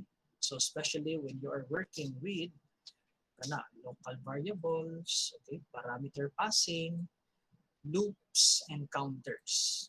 Okay, so one important thing that we should take note is ang efficiency of the implementation, especially when we are talking about memory allocation and access to these values. Okay. So as what we can see in this example, okay, we have a function called process. O sa process na to, unsay gibuhat na to diri guys. Okay, nag-create ta og loop, a loop that creates a point object. Nya pila ka buok point object ang ato ang create? 10,000. Okay? So unsa may naka problema ani niya, since this here, this portion, okay, will also be called out 100,000 times. Okay, the process of creating and destroying this object is very expensive. So take note. Nakisgot na ta ato before with garbage collection that when you perform garbage collection, we let the system manage that operation to the system itself. Kay nga naman, mas makabaw man si system as to when is the best way to collect the garbage. Okay? Kaysa kung ang user may pabuto nila. Okay? In this example, as what we can see, we know that at some point, we create, okay, an object for your variable p, which is a point. And we know the moment na mo exit the aning statement block, whatever variables were declared inside the statement block would be destroyed. So the moment ma-destroy ito siya, anha na mo kick in si garbage collection. So after the garbage collection, imagine some point in your program mo create na po siya another object, and that operation is done 100,000 times. Okay? So medyo kalas kaayo og resources. Okay? Especially processing power. Okay? Like for example, ang pag-allocate o pag-reclaim sa kana nga space in the memory. Okay? So let's look at basically how your variables are created. Okay, so we know that every time a function is called, something like this, a so-called function stack is provided in the stack memory. Okay, so kanang gitawag na ito nga function stack guys, think of it as more tandanan, okay, sa system nga when a function is called, all those variables associated with that function is dali ramkit sa system na belong siya ana nga function. In this case, ang function nato is ang process. So as you can see here, unsa may mga variables na i-declare for this function. We have a variable that has been used for the parameter passing, so si x. We have here another variable, a local variable, which is just an integer, which is y. And we also have another variable, a reference type. Okay, so which is your stock. So na kay tulo ka variables all in all. Okay, found there on your stock memory, referring to the process function. Okay, so take note, local variables and parameters are stored on the so-called runtime stack. Okay, so memory here is allocated and reclaimed automatically. Okay, so take note, reclaimed automatically in what way? The moment you encounter the closing curly bracket, meaning it ends the operation of the method, it automatically removes that from your memory. Okay, and that is basically why the memory management overhead is very low. Kay gamay ra kay siya gikaon nga resources. Okay, so every time a function ends, automatic those variables inside that stack is removed. Okay.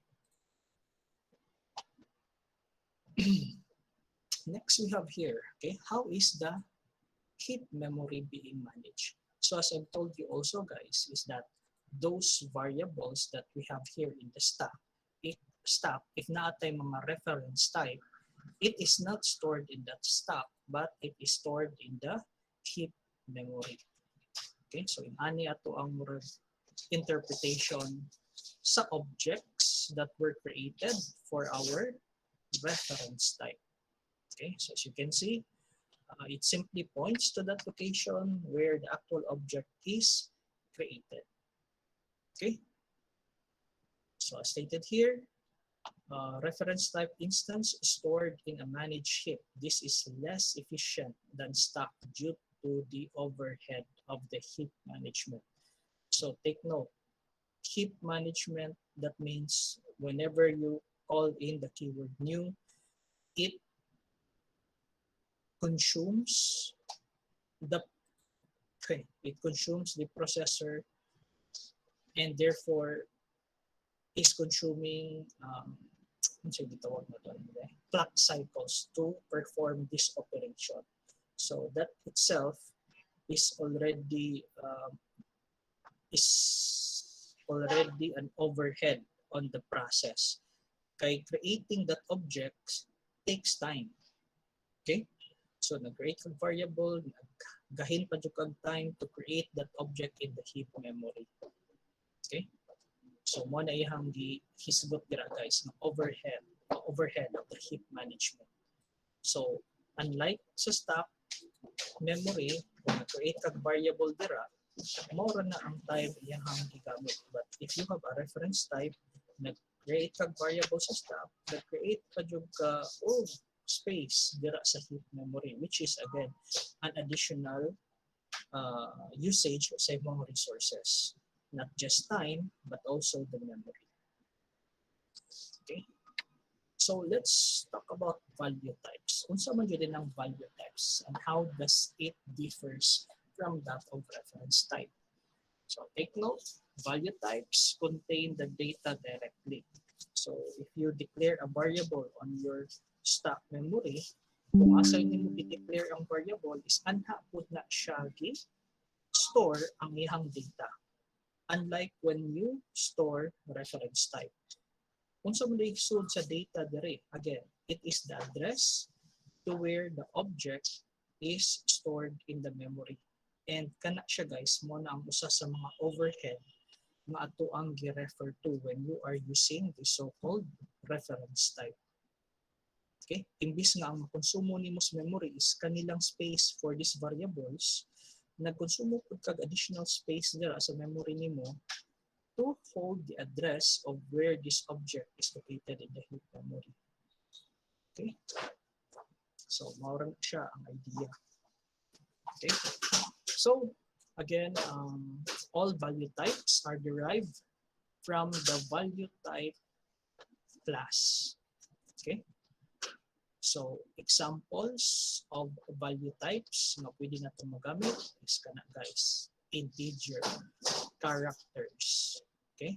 And it also includes kaning gitawag nato nga time span. Okay? So, ito niya na ipakita example ng time span. So, gamit na siyang time span when you are trying to work with time. Okay? So, aside from those integer or characters, napod tayo mga user-defined nga mga value types. And one good example ana niya are the so-called struct and enum. Okay? So, struct, short for structure, and enum, short for kung sa kanang enum. Okay? Dili na siya maghubog ha. What is enum? Enumeration. Okay? So, kana, kuang lagsyon. So, it talks about mga enumeration types. Okay. So, again, example of value types are katong mga gitawag nato nga primitive or simple types. Okay, so again, that is already defined under sa value type class. Okay, so being in an object-oriented programming language, you might be able to access these types with a class name. Okay, so makabantay mo guys, let's say for instance, when you are working with integer, okay, kung int lang ang inyong gamiton, okay, na siya equivalent niya mga class name. Okay, for example, when you talk about int as, let's say, simple type, that is actually also equivalent kaning sa gitawag natong int 32. So, kanang makakita mo na uint, U stands for unsigned. That is actually just equivalent to uint 32. So, mo na makabantay mo as you try to make use of data types, mahibong mo, let's say, when using the convert method, convert that to int. Ganun na may to int 32, int 16. Again, it's just a way for C# to make the types more more customized nga mas dali siya i-access as a class, wherein when it is created as a class, there are some static fields and static methods nga pwede nimo magamit. Like, let's say, for example, int 32. I do believe some of you was able to use some of this function.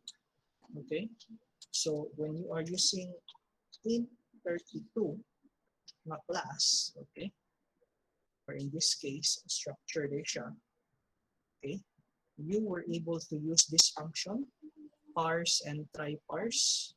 Okay, this is actually some of those static methods na pwede nimo magamit under sa kaninga data type in 32. Okay, so you use this to convert a string into int 32. Okay, kung mogamit man gud mo atong convert that to int 32 nga function, okay, di ba daghan kaayo constructor involved? Whereas, if you're already sure na ang string nimo imong i-convert into int 32, you might want to make use of this. Okay? So, what's the difference between the parse, okay, and katong convert na function? Okay? So, what's good about making use of the parse method is naa siya kanang gitawag nato guys nga exception checking. Okay? That would actually help, okay, kanang identify conversion problems nga dili mo dili mo succeed. Like for example, the string that you have entered is something that is not convertible into a number. Okay? So, pwede sa kamo gamit ani, try parse. Okay? As you can see, naa siya'y boolean nga return type. Okay? So, you might be thinking, okay, ang iyang ibalik sa user is boolean type. So, how will I get the actual value, okay, of the number that is being converted, or the string then converted into a number? So, money gamit sa out ni mga keyword. Okay? So, you will have a multiple output. Okay? So, having a multiple output enables you to get multiple data from a single function. Okay? So, as you can see here, S for string, mo ni siya ang ato ang string na i-convert into a number, ug ang result butang diri sa variable nga out int result. And naa siya'y return type na boolean, which pwede nimong gamiton for conditional statement. Okay? Let me just show you guys how you might be able to use this type of function. Okay? So, gamit ta if, okay, int try parse. So, let's say ang string na to pagbukan sa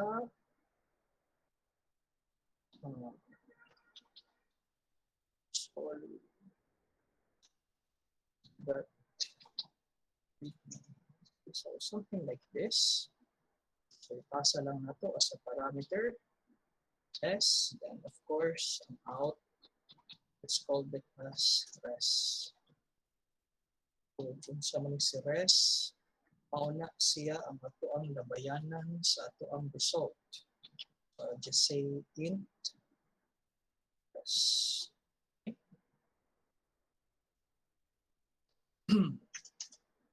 So, if true, okay, so you can type here the things that you need to do when the statement or when the conversion is successful. So, actually, pakita diri.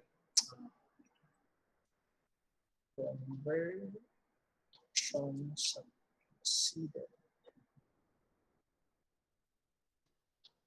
Continue.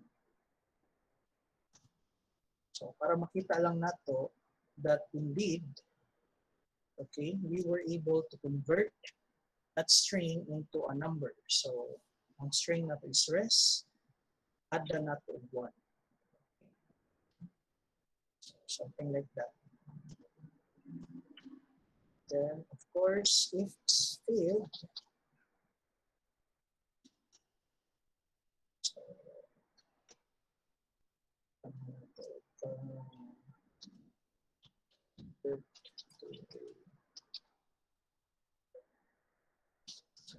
so, so, simple way of utilizing try parse, okay, to make your program handle this type of error gracefully. Okay. So, run na to. Okay. Input ta o any data. So, let's say SDF, that is something that is not convertible into a number. O, may exit largo. Okay, wala na to. Okay. Wala na to. Wait lang dira. Focus sa character para mo stop siya at that point. Okay. So, again, S. So, as you can see, since that is not convertible and into a number, you can actually provide, okay, controlling mechanism nga pwede nimo himuon ganing loop nga unless ang user mo add or maka-provide og correct nga entry, dili niya undangan o ask of input ang user. Okay, so for this one, I'll just be making use of a simple conditional statement para makita lang ninyo nga if dili successful ang pag-perform niya sa conversion sa string into a number, it will perform another operation. So in this case, nakita na to that your entry ng ISD is not convertible into a number. Okay? So, mo na i-perform yung operation. So, pwede ka kabutang sa mong program na pwede nimo i-loop. Diba? Hantod dili mo sakto ang answer, di niya undangan o pangutana ang user o valid na entry. So here, let's say something that is convertible into a number. So let's say 1, 2, 3. So you press enter. Okay. Makita na to diri, lisod siya nga statement. Conversion succeeded, adding 1. So gikan sa entry nga 1, 2, 3, makita nimo diri that it indeed is now a number because by adding 1 using the plus sign, I was able to concatenate, or rather not concatenate, but actually add a value of 1 to the original value of 1023. So, ang i-perform niya during operation using the plus sign is addition of numbers o dili concatenation lang. Okay? So, that means rest here is acting as an integer. Okay? So, mana siya guys. Ang atoang example of how you might use try parse. Okay, so of course try parse, you can also use that not just for int, but you can also use that for floating point. Okay, so halos tanang primitive data types has that option try parse. Okay, o kung ana ran ang paggamit sa try parse guys, isulod lang na niyo conditional statement to validate kung successful ba ang pag-convert. So if it returns a value of true, then successful ang conversion. If it returns to you a value of false, dili successful ang conversion. Okay. So muna siya guys, ang ato ang mga simple types in C#. Okay? So pwede ra mo ka explore more about that. Okay? So that is for, again, the primitive types or the simple types. Let's move on to the struct. Okay? So ang struct is basically a value type. Okay? A value type nga mura pud siya og class gamiton in a way because you could create your own type with structure. Okay? So as stated here, we use the struct to define custom value types. Okay?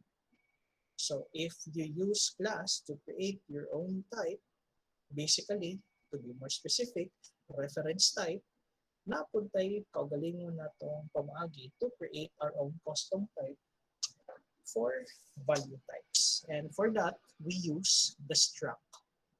Okay? So, let's look at this example. Okay? Unsa man ang struct, unsay mabuhat nato sa struct. Okay? So struct can also have its fields, can also have the so-called constructors, can also have properties and methods. Okay? So kung magtanaw ta, okay, can have fields, constructors, properties, and methods. How does it differ from a class? Okay?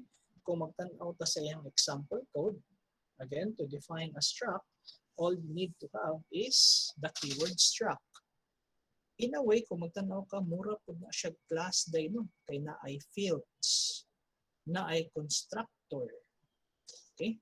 Na ay properties, okay? Which we will be discussing later. Kaning properties, kay naapod niya siya sa class. O naapod siya yung method. Okay? So, unsa may kalahian sa struct o sa class. Okay, so major difference lang dito niya guys is the way your data is stored in the memory. So take note, when you talk about value types like the struct, they are placed directly on the stack memory, unlike sa class, which is placed on the heap memory. Okay, now we have already seen the similarities of what the struct can do, okay, and what classes can do. Okay, unsa may dili pwede sa structure. Okay, so one limitation of the structure is it does not support inheritance. Okay, now if you've remembered the discussion in the YouTube video about inheritance, we use inheritance to unsa ganito, to help minimize the number of lines in our codes. Okay, because it promotes reusability. So struct, being a value type, does not support inheritance. Okay, so another one is that struct cannot use variable initializers. Okay, so kung naa kay field dira sa imuhang structure, di ka pwede ka initialize og value dira sa sulod, which is something that is possible with classes. Okay, and also you cannot write custom default constructor. So take note, when we are talking about classes, ang default constructor, which is basically the class name, then the access modifier with a blank parameter list, pwede ito ni mo usbon. Okay, ang default constructor. But for struct, dili pwede. Okay. Nya, constructors must explicitly initialize all fields. So that means once you create a structure object, or rather a structure variable, you need to initialize all the fields, since di man pwede ang variable initializer inside the struct. So tagsa-tagsaon jud na nimo og access. Okay? So let's look at this example. Okay. Value types such as local variables and parameters are stored on the stack. Okay? And it is more efficient to allocate them in the memory and later on reclaim them when not in use. Now we have discussed that if you create, okay, a reference type object, okay, on your stack inside the method, mo point pa jud na siya padung sa heap memory. Okay? But since dire, what we are doing is that point here is actually created using structures. Okay? Dili siya class, guys, ha? Take note. Nganong di man class? Nganong nakabaw man ka, sir, nga that is a value type? Because as you can see here, inside our stack memory, ang data of what a point typically holds is located on your stack memory. Nakita ninyo, guys? Kay kung si point dire was created as a reference type, okay, your illustration would tend to look something like this. This is the stack memory. This is the function. Okay, so let's say ang function nato is process. Nganong naamay din niya nga masuwat. Okay, ang makita raon ta nato diri si P ug si Q. And they will be pointing towards the heap memory. Okay? So naunta na siya dire, si X o si Y. Si X o si Y. Okay? So if these two were created as a reference type object, ani ang iyang illustration supposed to be when allocated in the memory. Ang makita ra nimo diri is the reference type variable P and Q, which is pointing to the actual object in the heap memory. So take note, using the so-called reference type compared to the value types, mas dali ang pag-allocate sa memory using the value types as compared sa reference type, because it is such a waste of resources when you are managing the heap memory. Okay? Mas daghan siyang resource na masayang as compared kung anhirang ka nag-allocate sa stock memory. Okay? So, wala siya guys. Ang pasabutan niya. Okay. So, in this example, again, you have your class rectangle. Okay? So, kung matawag ka o gitawag na ito nga tawag ano nag-instantiate of object, which is of course the variable r, which is this one, since you're talking about class. Okay? It will then just simply allocate a space in the stock memory that would refer to the address of where the object is created. Okay, so the point here is again an example of a value type. Okay, so kung magtanaw ka diri guys, pare-pareha jud na siya itsura sa class. Okay, at first you might think of it as a class because ang structure niya, the way you define a variable is similar to the class. But magdaog na siya on how they are allocated in the heap memory. Okay? So since this is value types, makita nato diri nga naara pud siya sa usa ka object na declare. Because in the event that if this here is a reference type also, ang makita ra nato dira kung reference type na siya is another object nga mo point to where that value of x and y are. Okay? Kung na reference type na siya guys. Ani na siya itsura. So take note, kapila nag-allocate of additional space sa heap memory. Okay? This here is now actually utilizing more resource compared to the previous one. Okay? So anyway, the same is true when you are creating array. Okay? So array of value types contains actual data. Okay, so that is if you are making use of value types. Okay, so it helps reduce the number of allocated space in the memory. Okay, so anyway, paspasa sa oras. Nahurot man tayo na to ang 3 hours. Anyway, guys, masabtan na ba to ninyo ang slides so far? Hello? Masabtan na, sir. Masabtan ra. Okay, so I think kompleto raman sa hinuon kay ni ato ang notes when it comes to the explanation of how the so-called value types differs from that of the reference type. Would it be okay if I allow you to read the content na lang? Okay? So you could also try for yourself kaning mga sample codes diri. Hello?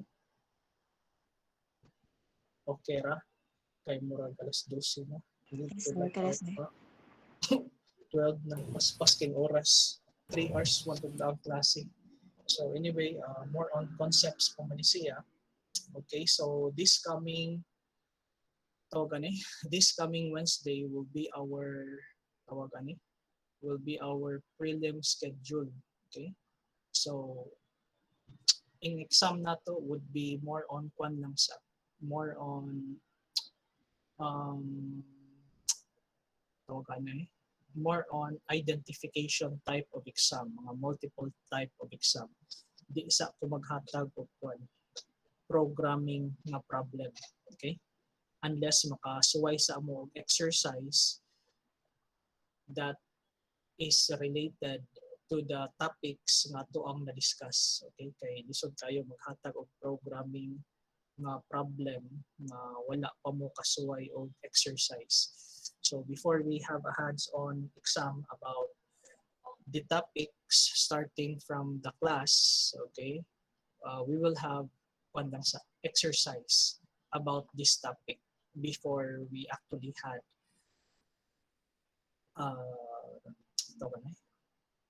coding exam. Okay? So ang buhata lang sa ani for this coming Wednesday is you try to read, okay, the notes. Okay, basically very explanatory ra jud kay ni siya. So especially kani the topic of boxing and unboxing, okay, how you could actually convert value types to reference type and vice versa. Okay? So in this example, okay, you can see here that point is a value type, and you can actually convert that into a reference type by making use of this object class. Okay, so kaning si object class, kung sa discussion pa ni nato on OOP, mao na gi-consider as the highest hierarchy in object-oriented programming. And basically, all those reference types has the object as its parent. Okay, kung nakahinumdum pa mo atong example, di ba? When you talk about inheritance, okay, so kung naakay, so to, nakay animal which sits on top of the hierarchy, from the animal, makaderive ka of laing class. Like, let's say, for example, fishes baron, or four-legged animals, two-legged animal, and so on and so forth. Okay?